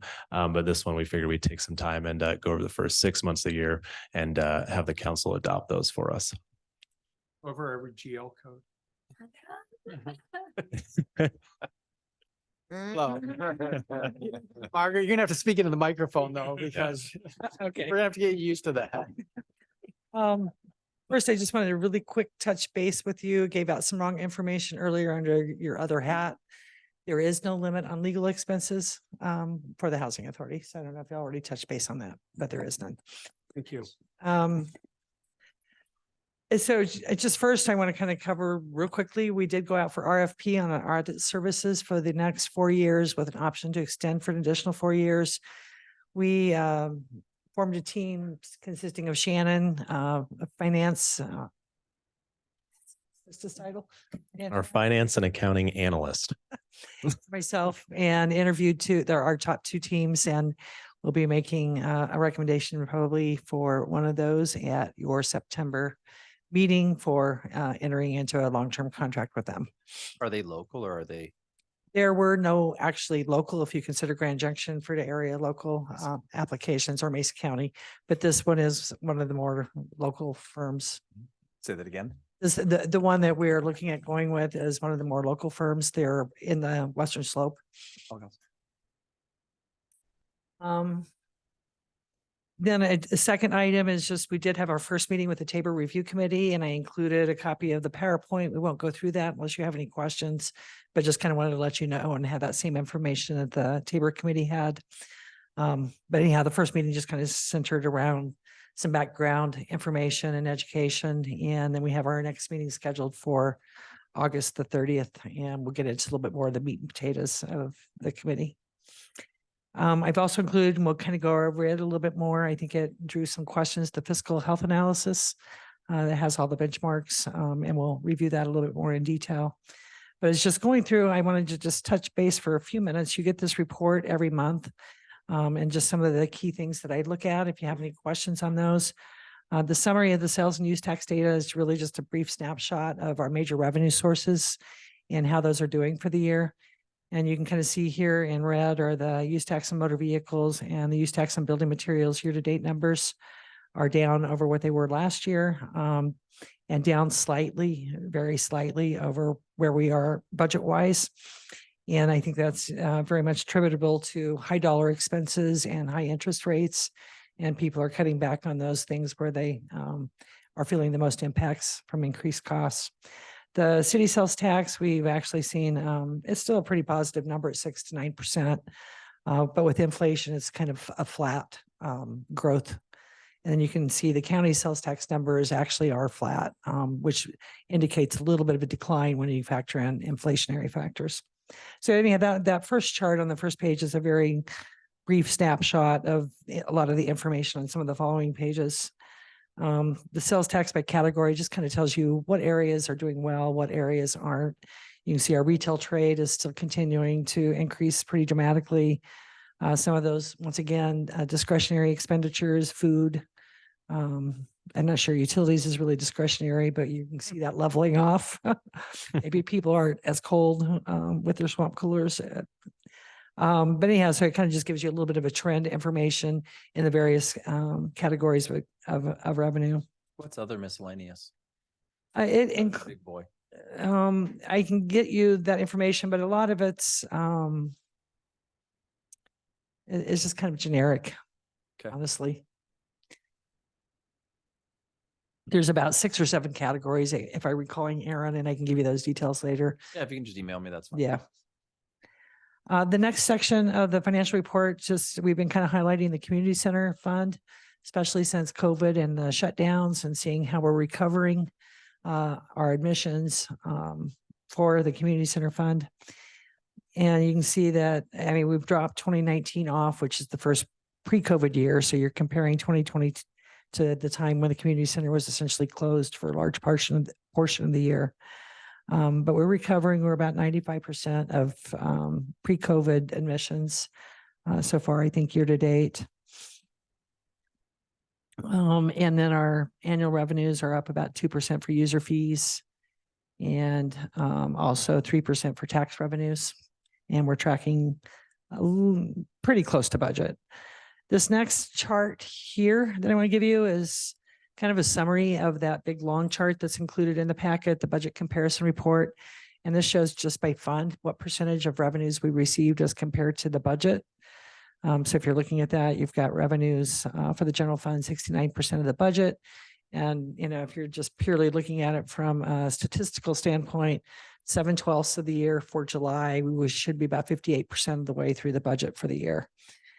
So we're a little bit ahead on revenues. We're a little below on expenses, nothing there that concerns me. So it's just kind of a quick snapshot to look at how you're doing, and not to say that everything comes in evenly spaced throughout the years. But as you're familiar with it, you kind of know, oh yeah, we had our debt service payments in January. So that's why it's 100% spent or whatever the cases are. So there, you know, it's not a exact science, but it does help. So that's kind of just in a nutshell, the cover sheet. And then you always get the reports. They give you kind of a month by month history of the different revenue sources, city and county sales tax, use tax. And once again, those are all kind of a snapshot on that first page. A little bit more of a detail and a breakdown on the community center fund and how much of that, or excuse me, not the community center, the lodging tax funds and how much of that is brought in by your big hotels and campgrounds versus the verbos. And we're tracking about 24%. Most months are Verbo related revenues, and about 76% are the bigger hotels and RV parks. Margaret, just to go back to the motor vehicle. So I see that we're not, it's not horrible that we're down nearly 9%, but the last 3 months trend is not.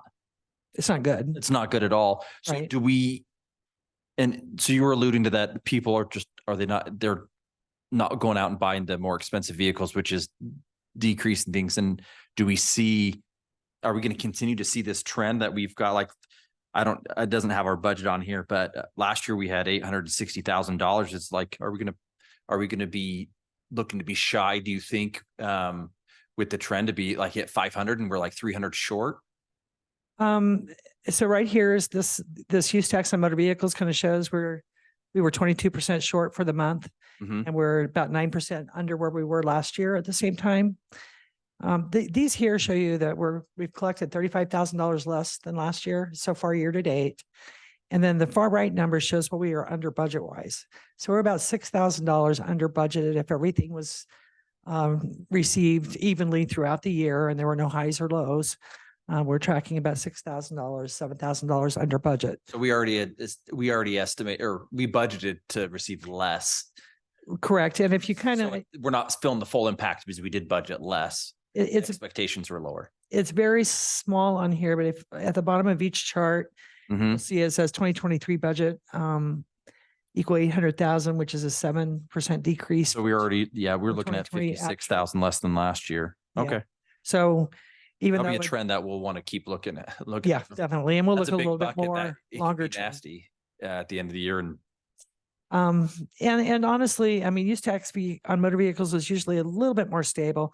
Use tax on building materials can be very fluctuating from year to year. And a lot of it just depends on what's going on regionally, locally, and nationally. Ask a quick question. You talked about Mesa County is negative when you take into account of inflation. What figure are you using for the inflationary? We're about 3 or 4%. 4%. Yeah, I mean, we use a variety of sources. Usually for city sales tax, we use just straight CPI, all users, all goods and services, which the past couple of years, 7-8% year over year.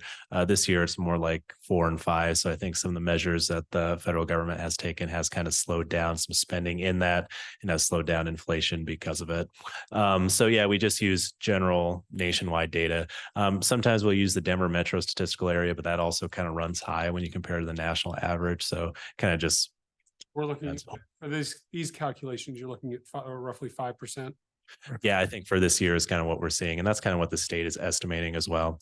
And if I could go back to Councillor Hansley's earlier point too, some of these, and I see this a lot with our lodging tax too. So although we are seeing decreases, and when you look at the numbers compared to the prior year, some of these months we've seen, especially like lodging tax collections that we've never received that much before. So even though it does look like a decrease, we're still receiving lodging tax at such a high rate that maybe it seems like it's decreased a lot compared to was. But again, it's all about kind of perspective in there. And I think with the use tax on motor vehicles, that could also be a little bit too, because Margaret will know this right off the top of her head, but 860,000 in use tax on motor vehicles last year. Was that our most we've ever received for use taxes prior or going back? I don't know, 10, 12 years. 2019. Yeah. 2019 goes 690, 840 and 860. Yeah. But So it's it's just, but when you look at Yeah. April, May, June, if we continue with those double digit near and we're get Decreases. the decrease, Yeah. the Lower the differences budget. are 13 upside down, 22 upside down, and then Right. April was 30, almost Right. 32. So it's, And so while you may have like fluctuations in individual revenue sources. Yeah. What I look at a lot is this, I mean, obviously we try to budget a little bit conservatively on some of the revenues, especially when you've been through COVID and things went high and now they're kind of getting back to our more normal situation. But looking at that bottom dollar, so, if we take all those major sales tax revenues, we've collected $77,000 more for the month than what we did last year. And we're about $333,000 in total ahead of budget for year to date. So, I mean, it is good to look at the trends on the individual sales tax or use tax sources. Yeah. But I also look a lot at the whole picture. Right. And what are we doing there? yeah, and it seems like it's just the motor vehicles is the only glaring, like the one that looks bad. The rest of them don't look horrible. They're either flat or increasing at. Yeah. Right. And we'll look at the 20-year trends, which will really kind of show you a little bit more. So I just kind of wanted to point out the report, and then you're used to seeing these charts all the time and the trends, and you can kind of see that same information on a different, more detailed level than what we were looking at on the summary sheets. Just the community center, there's, once again, like I said, we're trying to pay a little bit more attention to that. Not that we don't always pay attention, but just its recovery from the pre-COVID years. And it seems to be kind of leveling off and have recovered back to that level. Just wanted to take a second to look at this budget comparison report, is what I call. And you can't see it because the page number is covering it up, but that's 7/12 of the year is equal to 58%. I apologize. I didn't realize that was going to get covered up. So what I've gone through here is just highlighted some things that I think are of interest and note. Your interest revenues were at 679% of budget.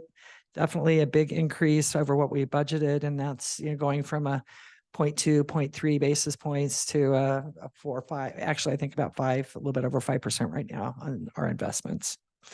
Donations were a little high on budget there, and I'm sure there's probably a budget amendment pending from Parks and Rec for something. But these are donations for their special projects that they use to fund those special things like the golf tournament and the scholarship funds and fireworks and various special events. Miscellaneous revenues, that's high. It just includes the insurance refund. For our health insurance premiums, we get a refund every year, but we never know what that's going to look like until we get into the year. So that's why that's showing a little high. But then on the next one's on the expense side, I've just kind of highlighted the total for each department. And what I'm looking at there is like for 58% of the way through the year, that should be around 58%. And if not, then I should know why. So you can see general government, which includes the city council, city manager's office, court is all running about 60%, just right in that area. Admin, 53%, a little bit under. Engineering department right there at the 56%. Community development, a little bit of an anomaly because we've done a number of budget amendments for property purchases in that budget, which has those property acquisitions haven't actually occurred yet. So you're seeing a fairly low percentage. But that will correct itself probably in the next month or two. A police department, right on budget at 58%. Public Works Department, a little bit low on budget, and that's once again, primarily capital related. It's that truck that's been on back order for like 2 years. 2 dump trucks. 2 dump trucks have been back on order for 2 years. So we are trying to get those in. Parks and Rec is right on budget at 54%, and the non-departmental expenses are expenses that don't really go into any particular category, but it includes contingency funds that haven't been allocated to a different expenditure. And it also includes transfers to capital projects funds. So as some of the capital projects that we have start winding up, these transfers will increase and we'll get more in track with budget. So I don't want to dwell on a lot of that unless you have questions, but I think the next ones, I've just kind of highlighted the total for each fund. So yours is 62% on the Conservation Trust Fund in revenue. We haven't spent much there. And if you have any questions ever on any of those, don't hesitate to give me a call. I see some anomalies here, but I can explain those anomalies. I see some things that Shannon and I need to correct. And an example might be on the marketing and promotion fund. You can see we have some salaries that look like they're way over budget. It's an error in the allocation of salaries in the budget versus not getting changed the first of the year in the accounting system. So we will get that corrected and get that changed over. But you can pick up on mistakes or issues or concerned areas by looking at those percentages. And unless there's any questions on that, I'm just going to show you on the bottom line, all funds citywide. I'm on the bottom. No, I'm not on the bottom line. The very last page of that report will show you the total revenues and expenses for the city as a whole and kind of give you a comparison of how we're doing. So, our revenues are about 49% for all funds and our expenses are about 38% for all funds. So that kind of eases my mind if they were reversed. Get into that. And, if they were way out of whack, we pay attention to those numbers. Then the next thing, I think I'm going to skip the fiscal health analysis real quick since we're on this and talk about the 20-year history. I don't know if you all have those in there. It's after the Tabor stuff. Yeah, sorry. Had to go way down. Oh, there we go. So this is just kind of interesting if you like numbers and statistics. So it's a 20-year. Our bookends. Some of us resemble those remarks. Yes, you do. So this is just kind of the 20-year history of the city sales tax. So when you talk about, is it level, is it flat? This is kind of what it's done. So you can see the last, 4 to 5 years, it's taken a pretty big spike straight up on city sales tax.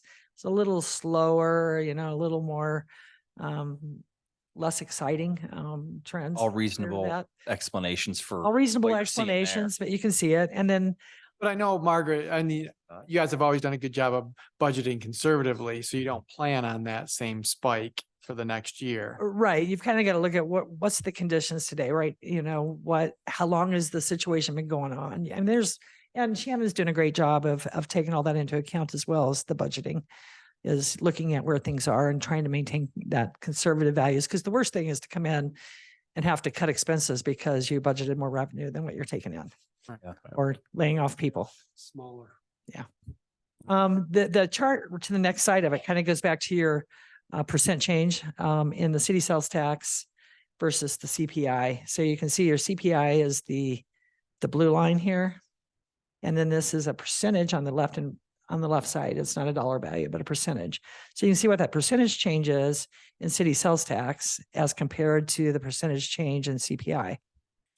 So you can see in a couple of years, here's the market banking crisis in 2008, 2009.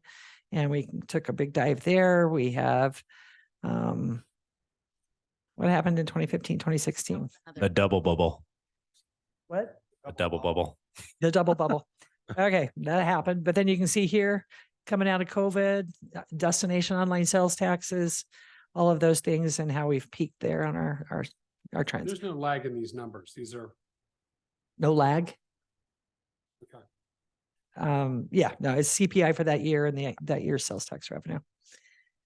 County sales tax, you can kind of see some of that same chart, not as pronounced on the county sales tax, but it still kind of has the same pattern compared to the CPI. So it was not just, a Fruita issue, it was a regional issue. Those things we're tracking. Same thing, county public safety tax didn't go into effect until 2019. It was the first collection years. So you're seeing a much shorter term on that. And it really trends pretty similar to this section of the county sales tax numbers. It's pretty much the same trends, just a shorter time frame. The use tax on vehicles, you can kind of see that up and down nature. It's, good for a couple of years, goes down, goes up, goes down. Pretty volatile And one. down. So you can see it's really not, So crazy. What we're seeing. it's not really, it's, you usually might see it go down one year, but the next year it's going to go up, and then it might go down, and then it might go up. So, Just a sharp toothing of it. then we have use tax on building materials. And if you thought it was crazy on vehicles, you can kind of see that looks like an EKG or something. Not a healthy one. Yeah, it's taken a couple dips down here.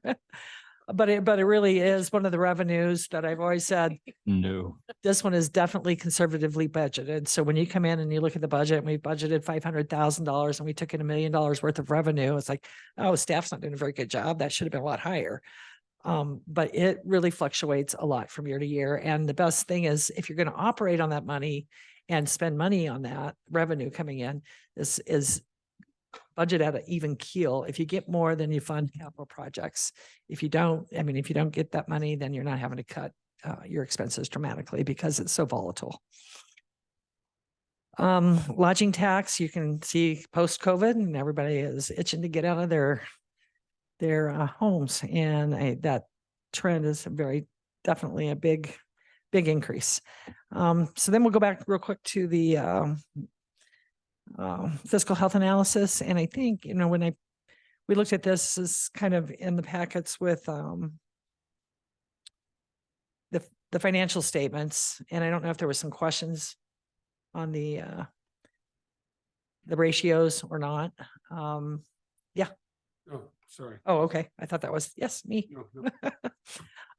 So these ratios, cash to liabilities ratio, that just means we have 342% of the cash compared to when, our liabilities, which is a benchmark of 1.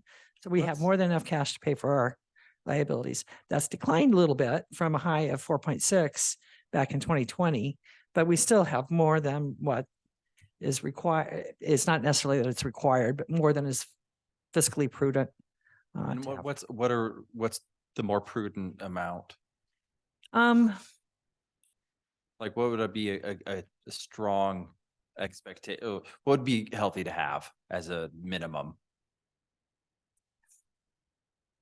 Because the benchmark seems like a horrible benchmark. Yeah, it really does. It's just enough to pay your liabilities. So One, yeah, It's one. just you're- like a really bad. I would assume it's somewhere between 1 and 2. Paycheck to paycheck. Like, Yeah, but I do depending think- on your industry, like 1.1 is great for your industry, or 1.2. That does it's all relative depending on your industry. Whereas like for a municipality, closer to 1 is not necessarily scary, because we do have per se consistencies in revenues. Yeah. in revenues. I agree with you. Close to 1 to me is very scary. Well, I'm saying closer to 1 compared to other places. Municipalities can be I'm assuming can be a little closer and not be as scary as like oil and gas. Like you'd want something Yeah. higher. But well, what's the municipalities? I'd say, I've operated where it's one-on-one back in 40 years ago. So I don't ever want to do that again. And that's where you're sitting there Like this. holding your paycheck. There's a thumbs up. Like this accounts cushion. payable and Yeah. signing them one at a time. Yeah, we got money.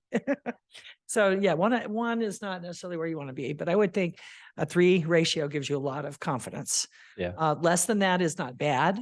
I don't think that you can go 2 to 3 somewhere in there is probably the sweet spot where you're not having to juggle a What are lot we of. talking about from going from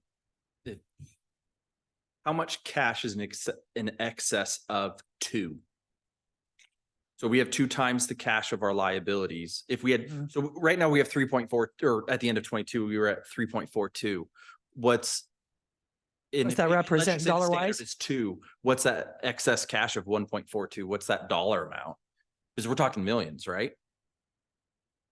Yeah, what's. But the cash, correct me if I'm wrong, some of those cash is in funds.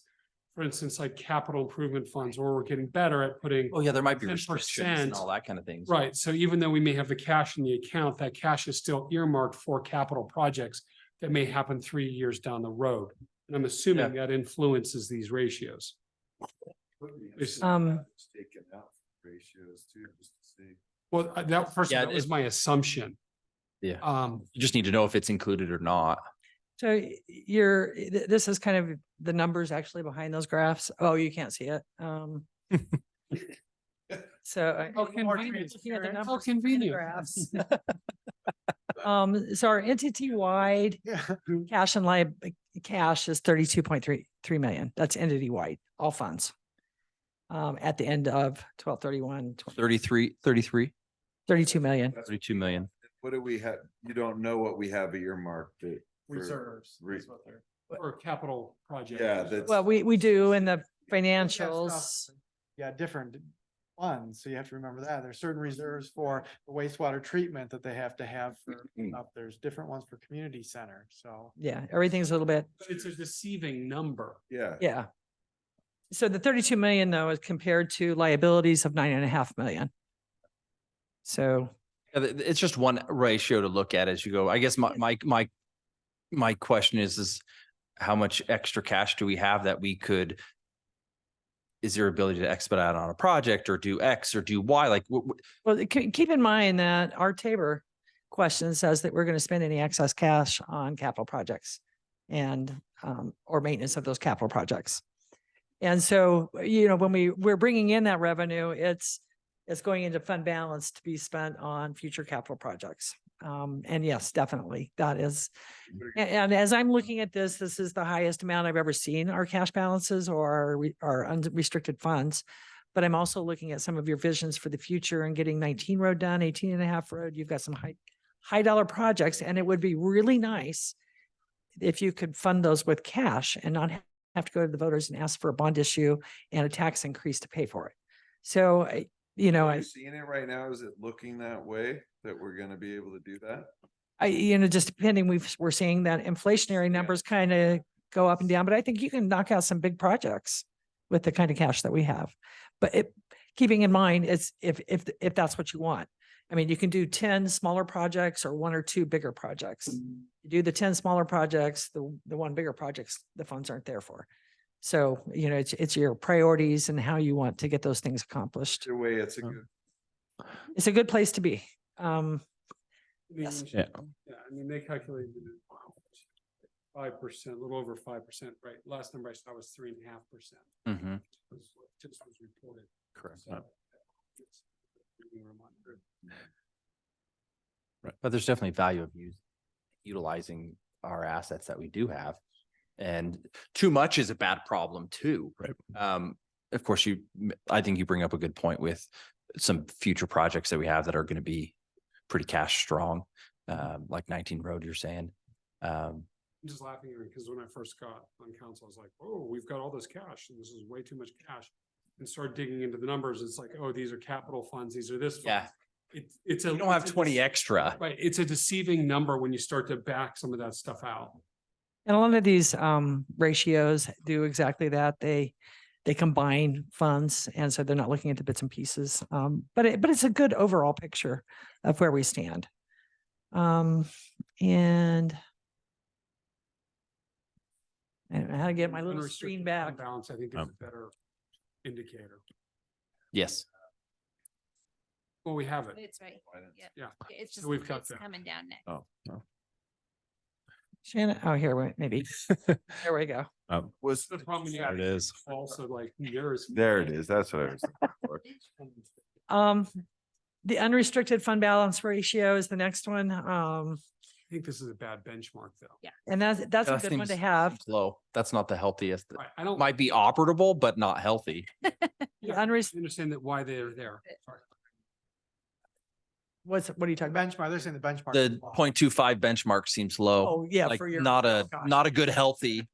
But these ratios are put out by the Office of the State Auditors, and the benchmarks are established by them, and they use them in all the communities statewide. So it's not necessarily numbers I picked as a benchmark. It's numbers that are, Industry standard. yes. Not that we And want to operate there. So your 0.25 essentially allows you, what, 4 months? 3 months, 3 months? Yeah. Yeah, that's, Oh. Just like one blip in your toolbar. Mhm. yeah. Yeah. So we have almost 2 years worth of unrestricted fund balance Yeah. for operations. If we were to have like a major disaster or something and not bring any revenue in, we could operate for a while. I think it'd be interesting to discuss, like dig deeper into it's like, what is, Not interesting for everybody. Oh, I picked James and me that we're going to sit down and dig into this. Buddy. That I'll be wearing a summer dress.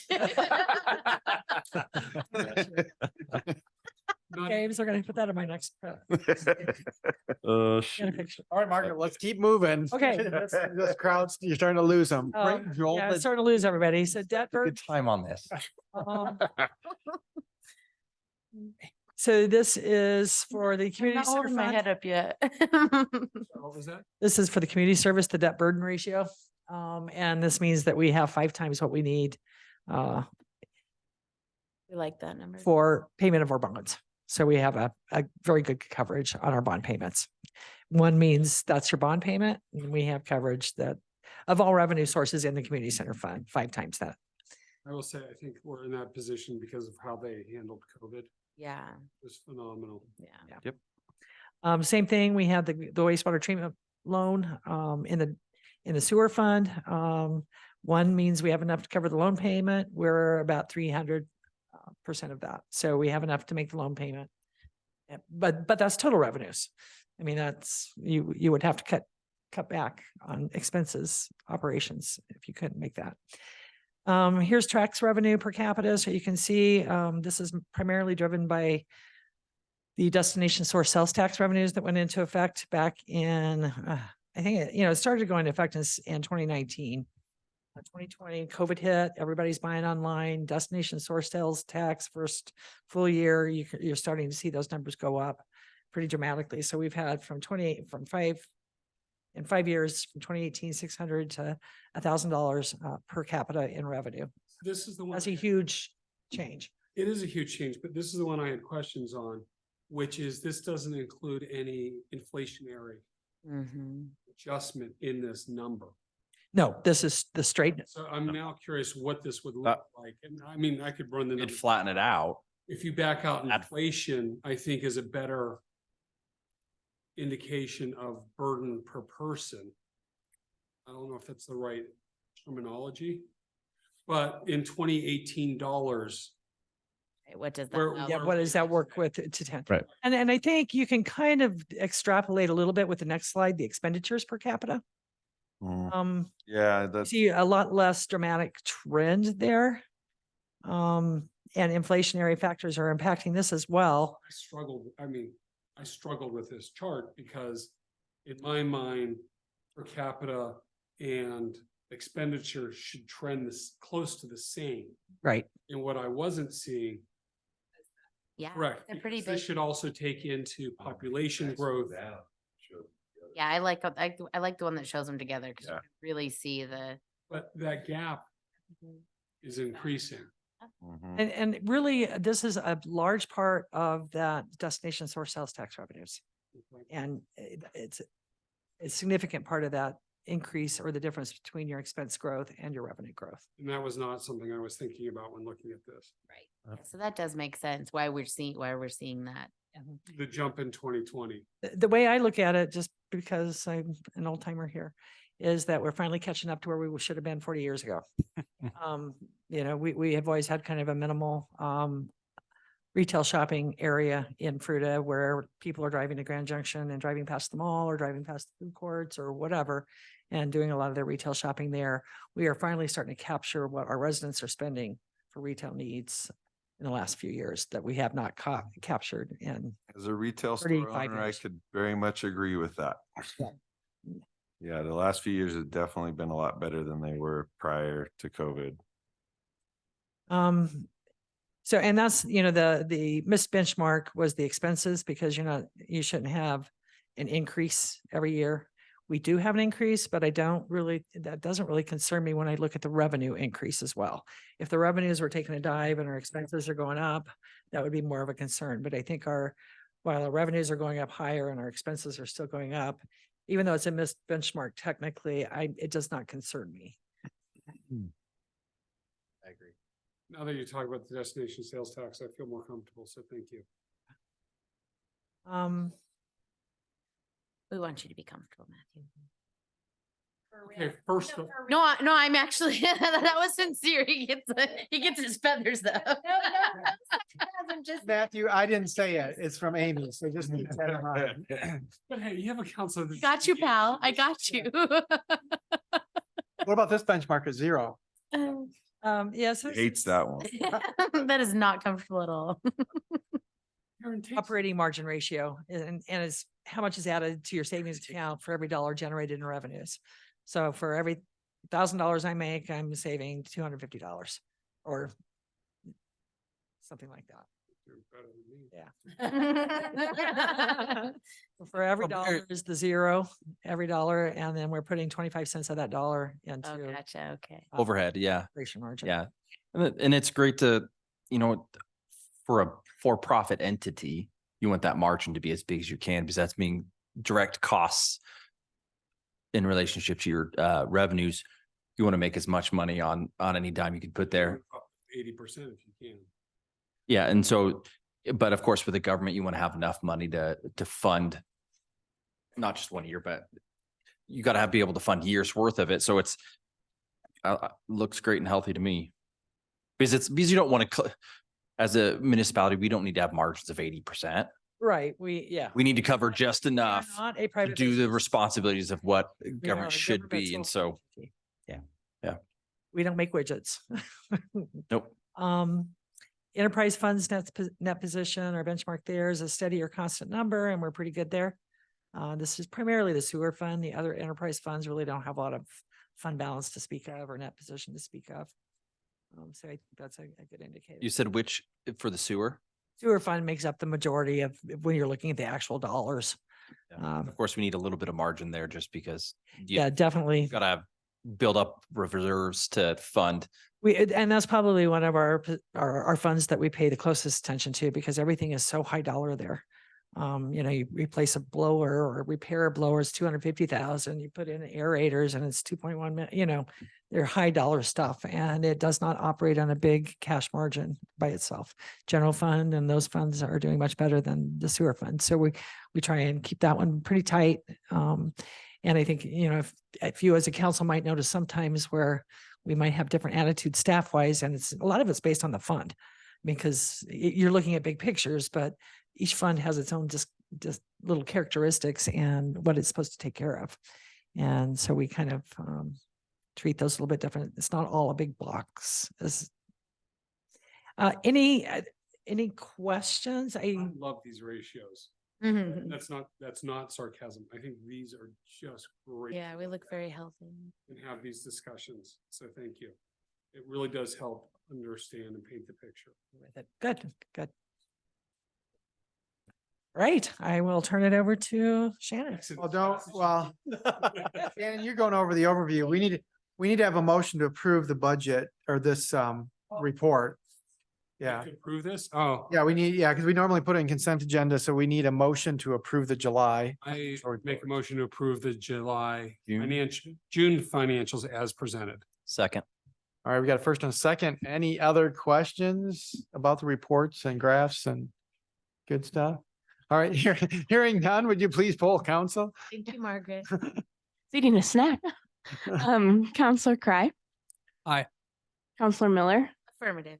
Counselor Hansi. Yes. Counselor Bremen. Okay. Counselor Purser. Yes. And Counselor Williams. See. All right, thank you, Margaret. I'm just glad you forget things once in a while too. I'm not the only one. So thank you for that. All right, Shannon, you're up for our overview of our budget calendar. Yeah, well, thank you, Mr. Mayor, members of the City Council, as always, for the opportunity to present. Shannon Boston, Assistant City Manager. And each year we present the City Council budget calendar to you at usually the August workshop.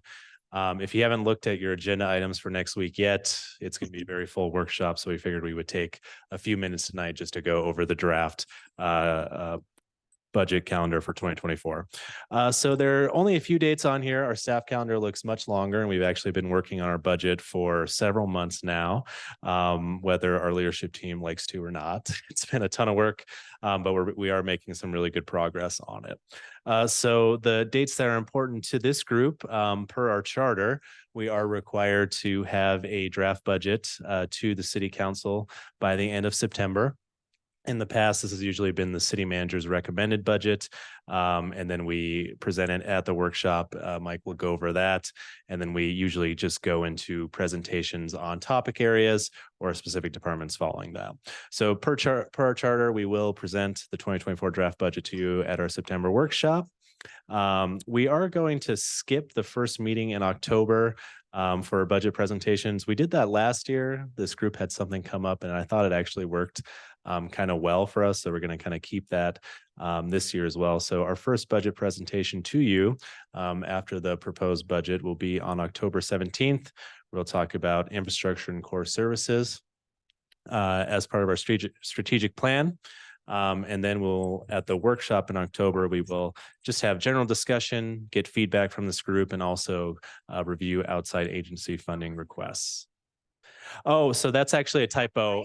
No, I apologize. So that was a typo in the packet. So the corrected date is up here, but our workshop on October is the 24th. Yeah, instead of the 31st. So I apologize for trying to make you work on Halloween. Kids aren't young enough to enjoy Halloween. If we Right. were. Scariest Halloween. Address. Yeah. I will say, Man on. Mr. Mayor, September 26th, I will not be able to make it as Yom Kippur, so I will miss that meeting. November, which one? Are you September 26th. September. Oh, September. Yeah, I will miss that workshop because of the holiday. Great. So yeah, kind of.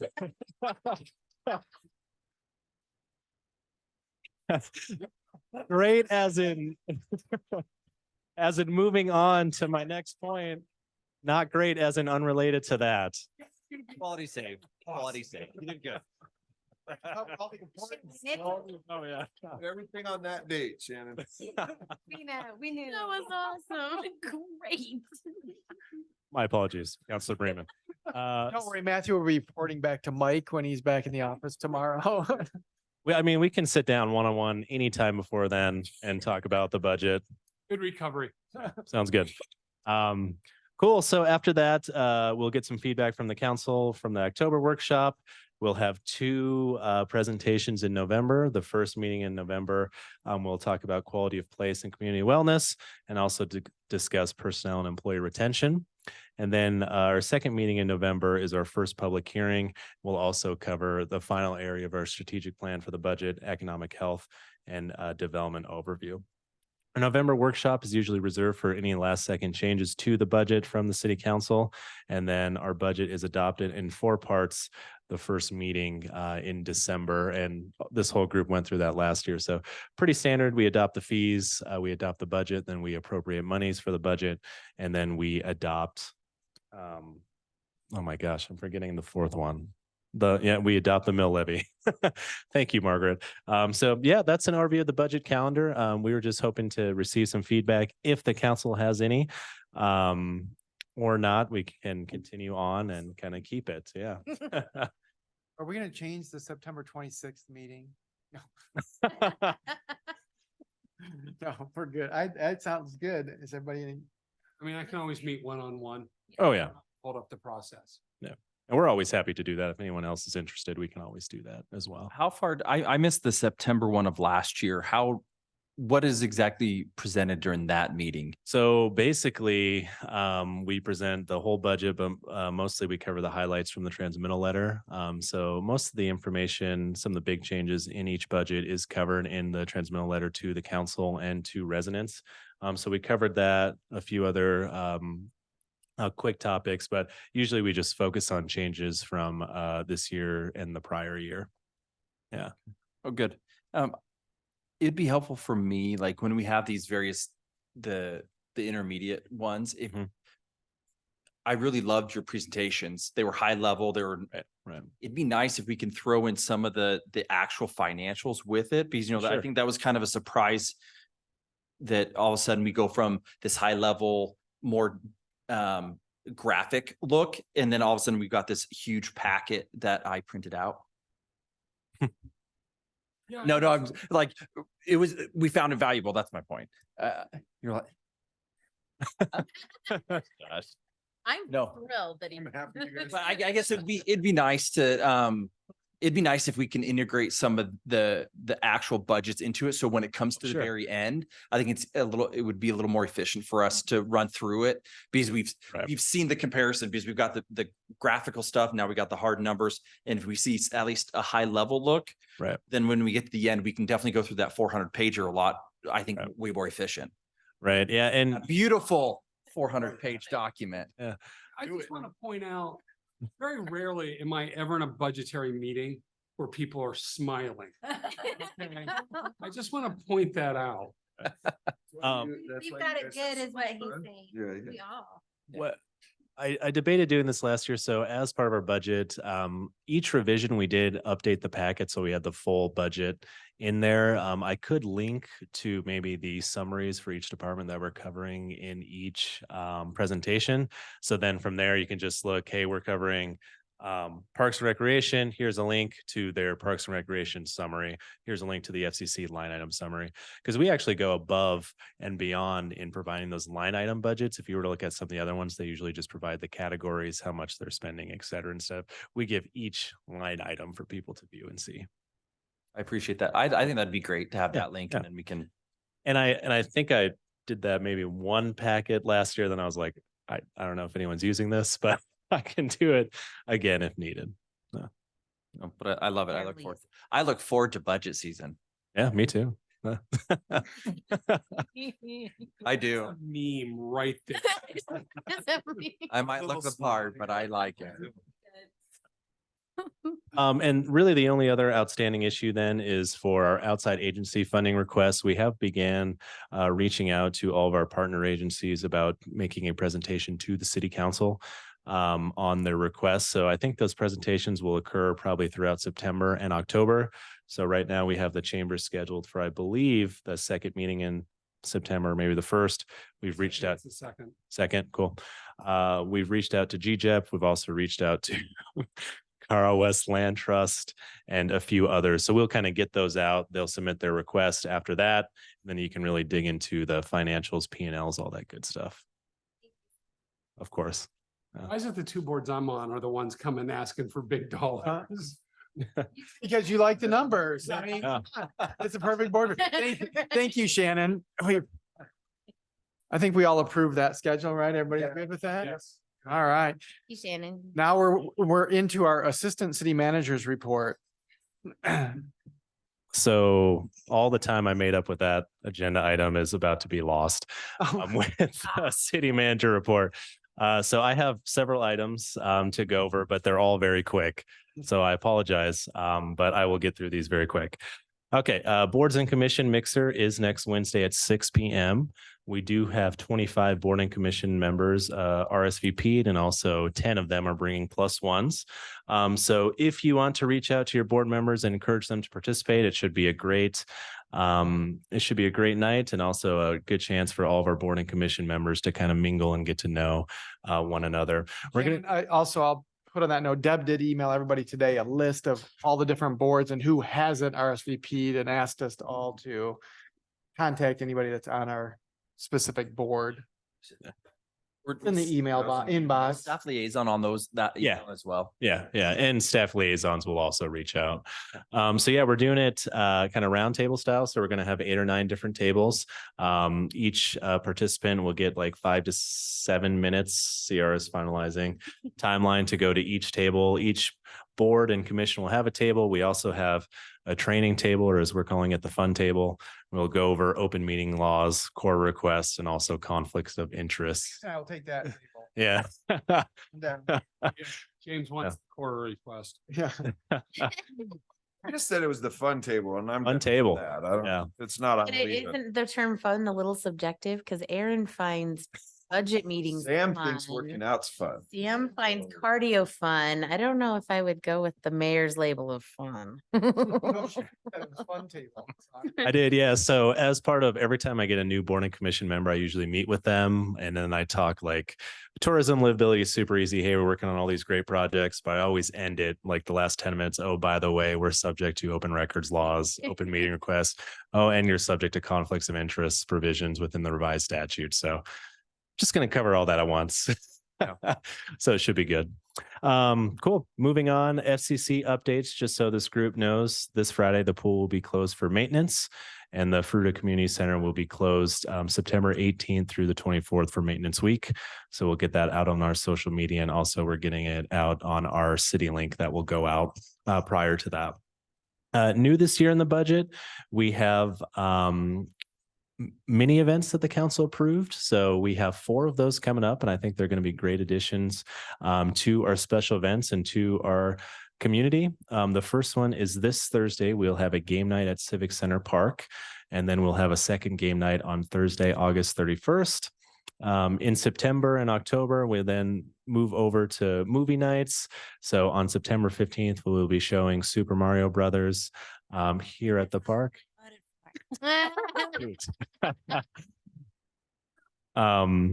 So Super Mario Brothers on the September 15th and October 6th, we'll be showing Back to the Future as well. So yeah, I think they're, yeah. The only one that counts. E3 was awesome. That was good too. Free, I like really? The cowboy one? Yeah. Come on, yeah. We're losing them. What? Oh yeah. Okay. Yeah, so great additions to our special events, and I think community is going to really appreciate this. Also, we did have a concert cancel for a Thursday night concert, so I think we're going to try to make one of those up in the fall. I'm not sure if that's public yet. 31st for the game night though. Yeah. Hey, Yeah. that's The band exciting. playing during game night. Yeah. Cool. Um, Kind of a finale for the like. Yep. I like that. Be dancing? Only if you dance. Oh, I'll gladly do it. Listen, you know we're gonna All right, dance. Shannon, we're losing them again. Okay. My last update, and I swear that I work on so much more than this, but it's on trash. So at our workshop meeting, City Council advised staff to move forward with requesting 4 fall leaf cleanups, moving the implementation date for the single stream recycling and the 96-gallon container conversion from September to October, and also providing 1 roll-off following the holidays for people that have additional trash from holidays, Christmas, all of that. So Waste Management came back and they will provide 3 leaf cleanups throughout the month of November and probably 1 in December, but 3 totals, but we can work around the dates. They will provide the roll off after the holidays for people who have excess trash, and they will implement in January. So if we, I like that even better. yeah, so if we get the thumbs up on this tonight, then we can actually include an article on it in this month's City Link. So it'll hit them in the City Link, it'll hit them in the second City Link, and then Waste Management will be sending out a residential mailer as well. So it's probably like, what is that? What about the Fruita message board? Can we hit them on that one? I'll share We're CRS going off post. track, Mr. Mayor. Jump back on, please. A quick question. Of course. About this. Yeah. About what they agreed to, but more about like right after our meeting, last time. Mhm. The workshop, and the idea was like, we were gonna be on top of it. We were gonna be the ones to communicate that first. Right. Somehow now, even though the agreement had not been worked out yet, it started, Waste Management put something out. Did you know this? So For Fruita. No, it wasn't for Fruita. It was just a general overview of their policy, like, Oh, And Look at that. a couple- because so the leap was made is all I'm Yeah. saying. Like, quickly the conversation was, oh, this is what we're doing. This is what, and I was just curious because I didn't get it. I didn't see it. And so- it, I had to Okay. look at it multiple times because I thought the exact same thing. okay. Yeah. I was like, how'd that happen? that went out to some of the unincorporated areas. So not Fruita. If there was any Fruita addresses in there, it may be unincorporated Fruita. Any mailer they put out does have to be approved by us, and we have received a first draft of the mailer they will issue. But of course, until we figured out a timeline, we haven't provided any revisions to that. So I wasn't worried that we had done anything wrong. I just was like, what? No. So implementation January. yep. So leaf pickups won't happen until next year. Nope. They said they'll do it this year. Yeah. And they'll provide the roll off. Is everybody good with giving him the? So we got 5 out of Aaron? 6, but I feel very happy. No, you gotta do the thumbs up. 6 out of You gotta do the thumbs up, buddy. Come on. Come on. But- Yeah. Cool. So we will get that in the city link. Yeah, roll out in early January. So hopefully that gives us enough. Then that also has to go on an agenda for contract for us to approve. It will, yeah. Yeah. So when is that gonna happen? Is that gonna be? It can probably happen anytime before then. Okay. Just recap that, so that keeps the costs, that keeps the contract cost flat. Or No. So it's adjusted by CPI each year. But that's it. Yeah. no other surprises. They can request an extraordinary adjustment, which they did do last year, which is uncommon, but it says, when things come up, that they can adjust or they can request an adjustment above and beyond the CPI data. Their reasoning last year was, look at inflation, it's 10-15%. Our costs have went up because, landfills are charging more because their costs have went up, recyclables, et cetera. So I haven't got the adjustment yet. We usually calculate what the CPI increase is about this time. But usually they just send us a rate letter.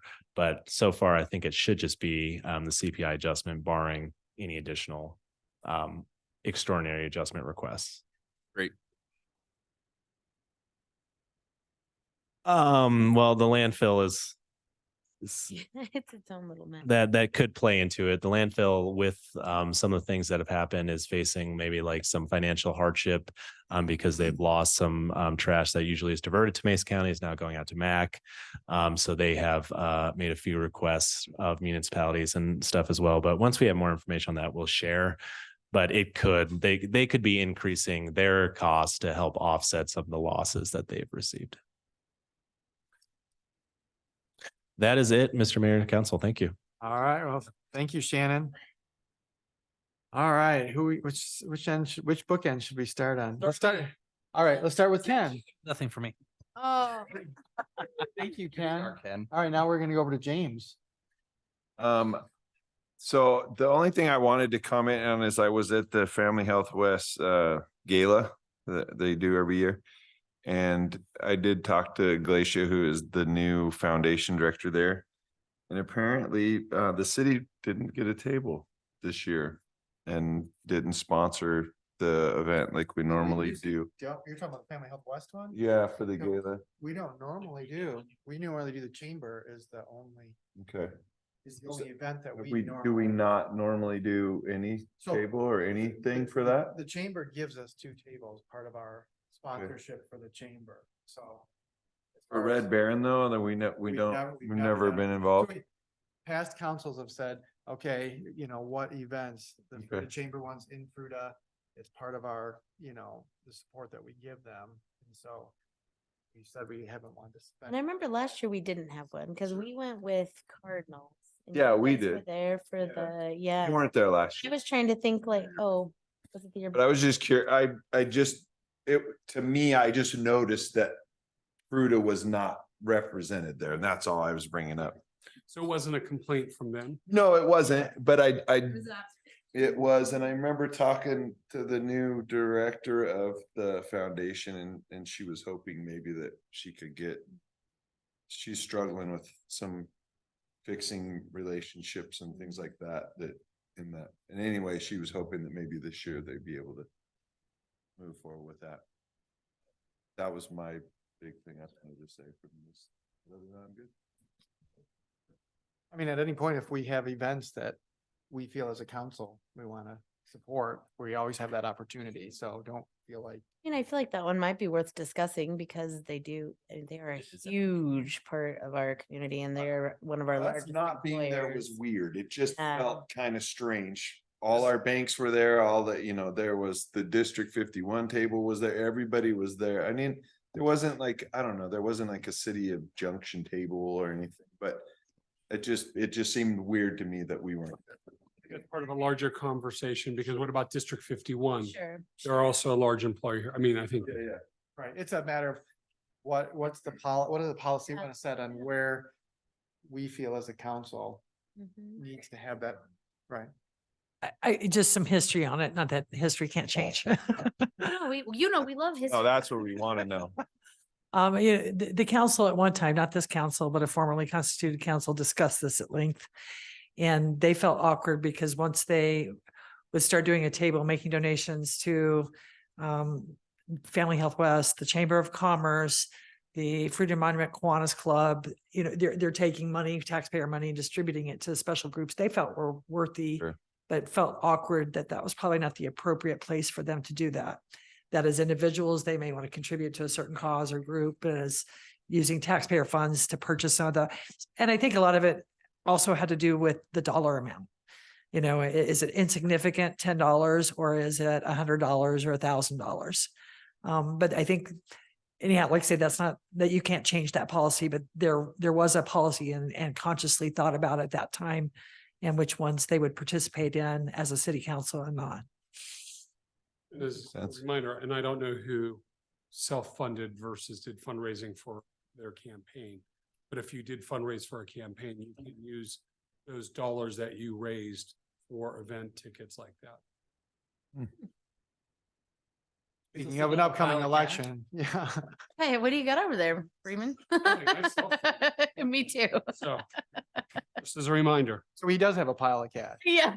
All right, with that, let's go into Matthew. Matthew, do you have a report? Or are you done, James? I am done. All right. Oh, yeah. I have nothing except for, I'm assuming you're going to cover the meeting that we had in Mike's office with Lauren. Yes. So then I've got nothing. Oh, you actually went on the tour. Why didn't you? I didn't go on the tour. You didn't go on the tour? I didn't go on the tour. I've been to Fruita. All right, I will cover that then. We had a great tour. Shannon went us through. All right, we're gonna go over to Aaron. Parks and Rec. I love what's going on with the changes they're really taking to heart with being an active advisor to council. They're planning soon to go down to Snook's Bottom and look and see like what can we do and then propose things to us. So that was great. This arts and culture, probably it's more with them, but it was brought up in our conversation that art and podiums are all going to be ready. Do you know the Heart of Fruita? Yes, I will chat about it if you want me to. Yeah, I'll let you talk about it. My last item is they haven't forgotten about the merry-go-round at Reed Park. I think they are going to, the idea is to put out like an RFP to like some artists and to see what different ideas they're going to do with it. But yep, it's not forgotten. That's all I have. That was a condition of approval, so. It hasn't walked away yet. That was a good segue into. Yes, yep. So the Arts and Culture Board's last meeting, there had been 9 submissions for the 3 pieces, and there was great criteria and forms for each voting person that was there, and the artists were anonymous, so we knew nothing. We didn't know who did what. And you just ranked the criteria, and then the highest 3 got chosen. So the 3 have been chosen, and they're going to be installed by September 7th. Yep, super fast. Before Fall Fest. Yeah, September 7th before Fall Fest. And then there'll be a reception held in the farm lobby on September 13th which is at 6 o'clock, which is also the community hospital opening of their preschool or daycare.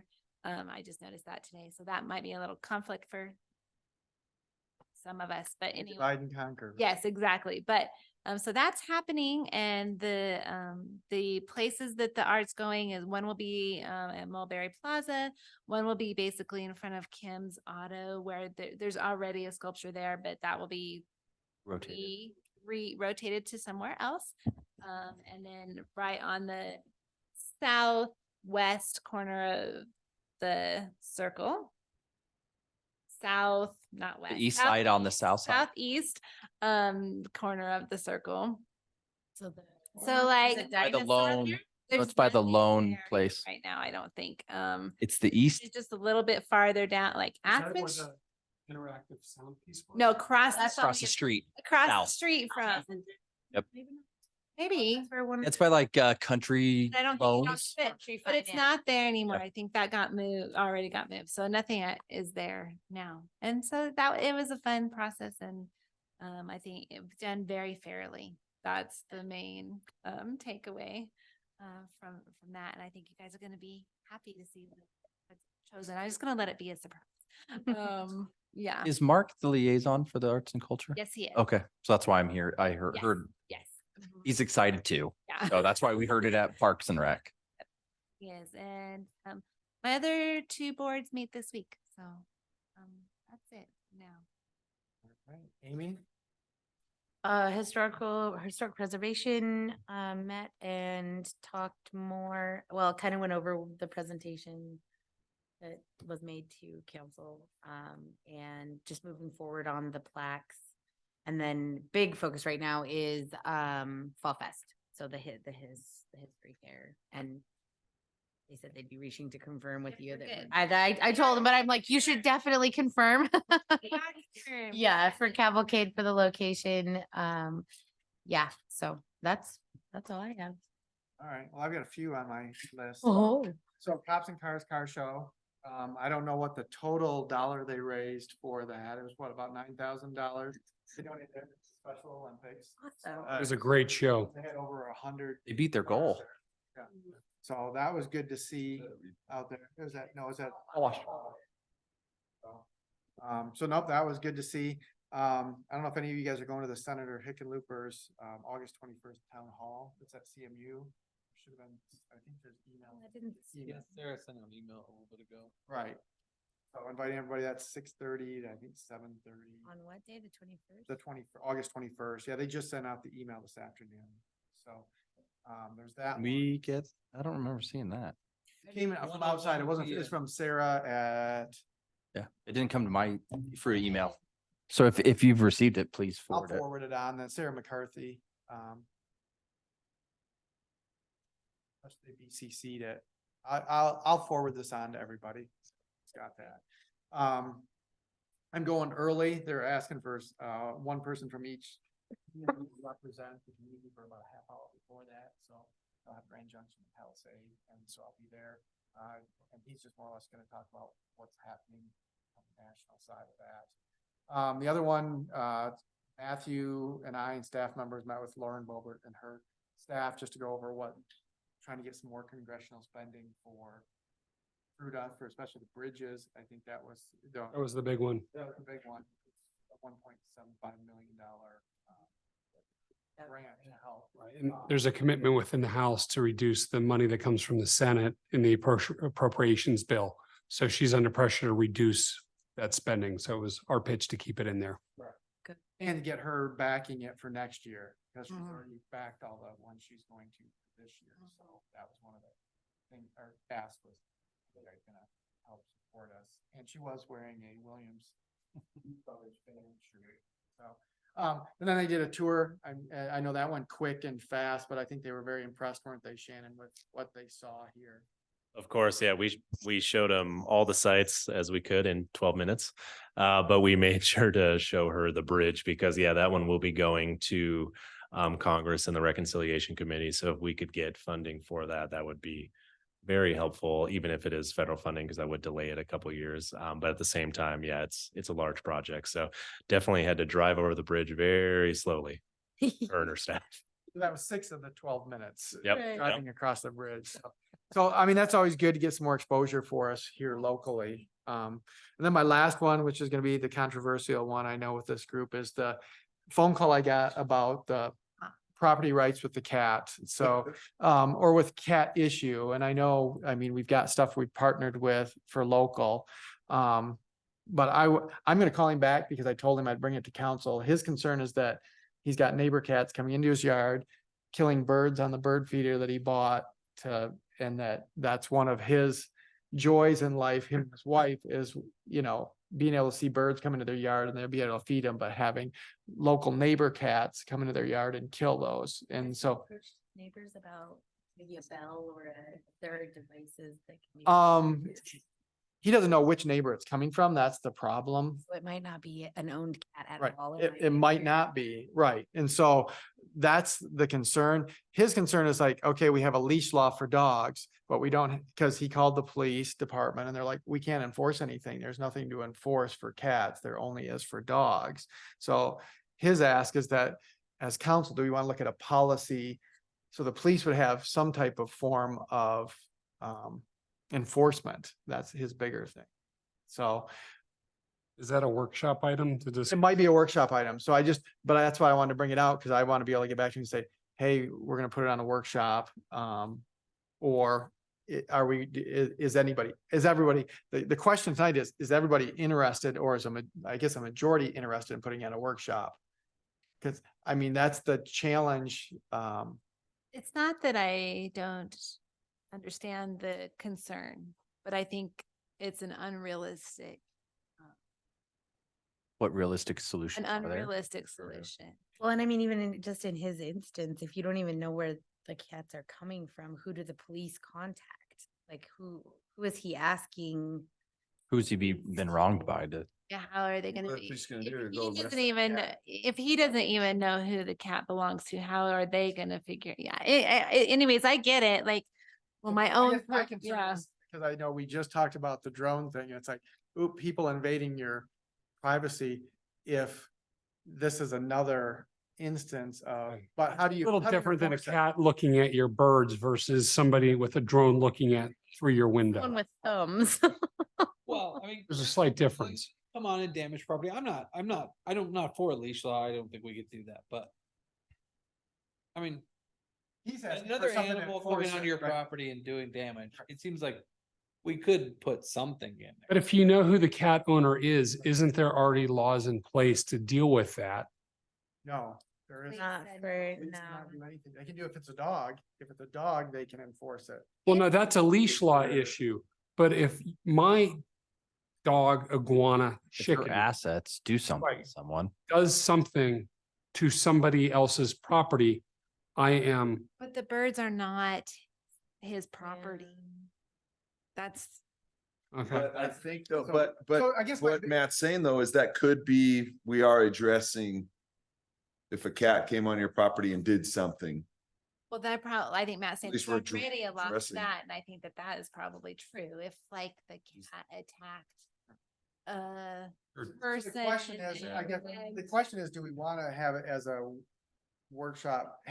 Do we want to direct staff to get us more information on what's being done? Because that would be the question. I think, yeah, I'm a thumbs down on it. I think that we have, like, I know as a city, we have a feral cat issue. Like, I mean, we know that.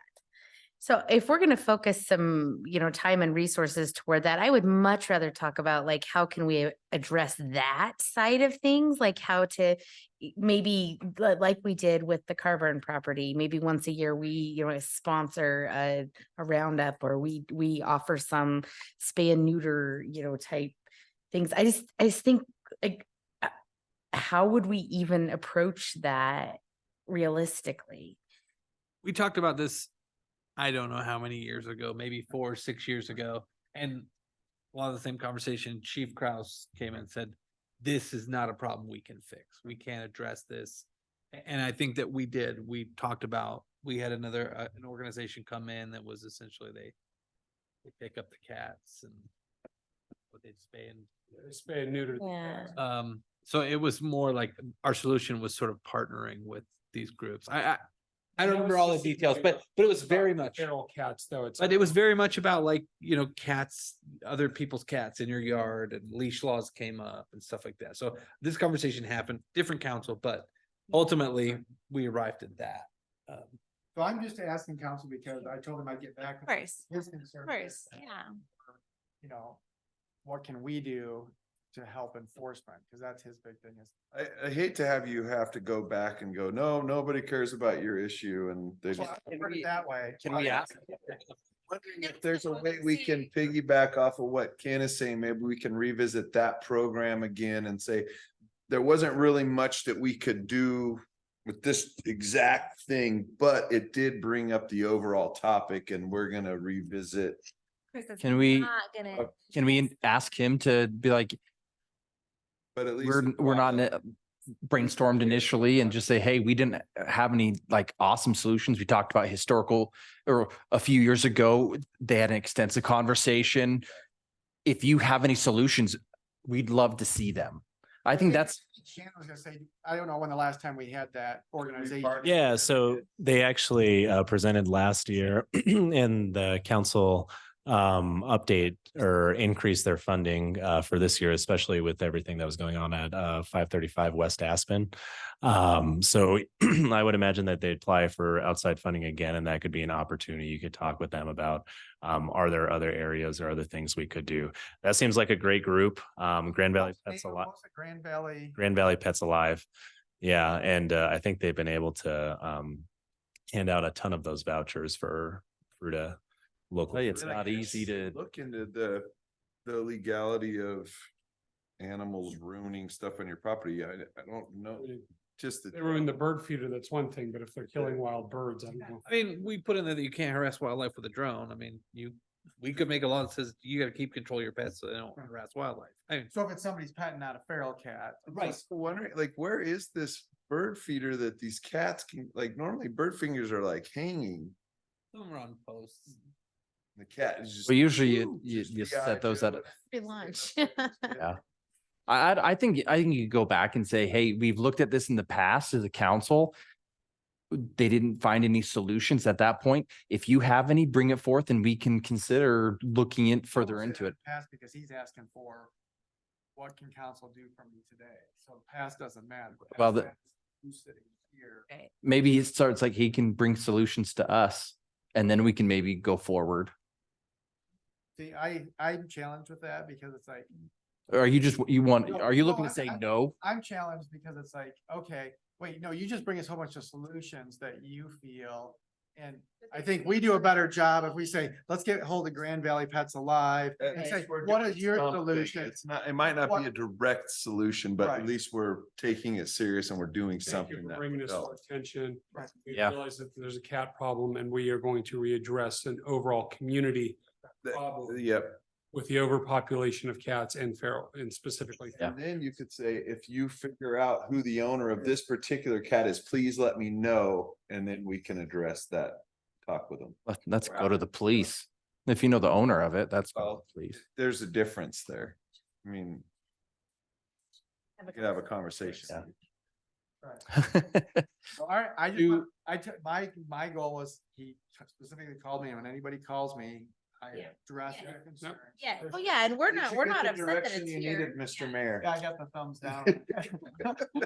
I have one other thing whenever you're done. Wait, So part of the solution is Grand Valley Pets Alive is active in our community and we support that. And they will be here later this fall, giving their annual presentation and talking about and one of what they our do and what things they we can look do. at is asking them questions as far as what would it take to up that level of service too, if we're seeing a bigger, and that, I think that's what they'll I report think on. last time we said, you asked for this much. If we gave you this much, what could you They accomplish? said They didn't have the bandwidth was the problem last year, but I think we can go in and ask that question Yeah. again. Do we care to have them come sooner than the fall? Or just keep it to the schedule? Not as- No, just a thought, but And Tate is the guy I talked to, and he understands that it's long-term decision-making. It's not, he understands the policy decision. He understands it's not a thing we're gonna solve. overnight. Next 2 Good. weeks. Oh, that helps. So but I want to be able to get back with him in a timely manner so that when he knows we're Talked doing about something. it, yeah. Right. Yeah. So that's where I'm at. Ken, you had Many of us are in his camp. right. With cats. Yeah. But you could buy cayenne pepper and get rid of that. So, all right, back to, I'm off topic now. Matthew, you had So one more? since you were talking about future events, September 13th and 14th, there is the World is Coming to Grand Junction being hosted at CMU. And this is with representatives, specifically consulate generals. And I'm not going to get all the country. It's Canada, Mexico, Japan, Taiwan, and I'm missing, I think, one or two others. Consulate generals. So it's for embassies. And they're going to be doing events here in Grand Junction, September 13th and 14th. I've been asked to be part of that. The consulate general for Canada wanted to meet with me. Sorry, because the sorry, it sounds stupid. Just because we're traded, the company I work for, yes, is traded on their exchange. Yeah, cool. Right, so that's the reason why I was asked, but I will be there representing not only my company, but Fruita for this event. And the idea behind this is to try to promote international trade. So I'll be partaking in There you that. go. Awesome. That's awesome. Any other So it's not. update? Any other, That didn't sound bad at all. any other updates before we They're free on GRBTC. Yes, right. Right, could you say it again? fare free yet? Oh, You said something else. Ride the bus is free. Ride the bus for free all month of August. All right, anything else? Ooh, Janine's gonna be on the bus. It's a The great. time is 9:40 PM and we are adjourned. Holy It's an early smokes. talk, right? What? It's not even. 4:10 10 is o'clock early yet. these days around here. My people might still be. Thank you, awake Matthew, when I for get another home.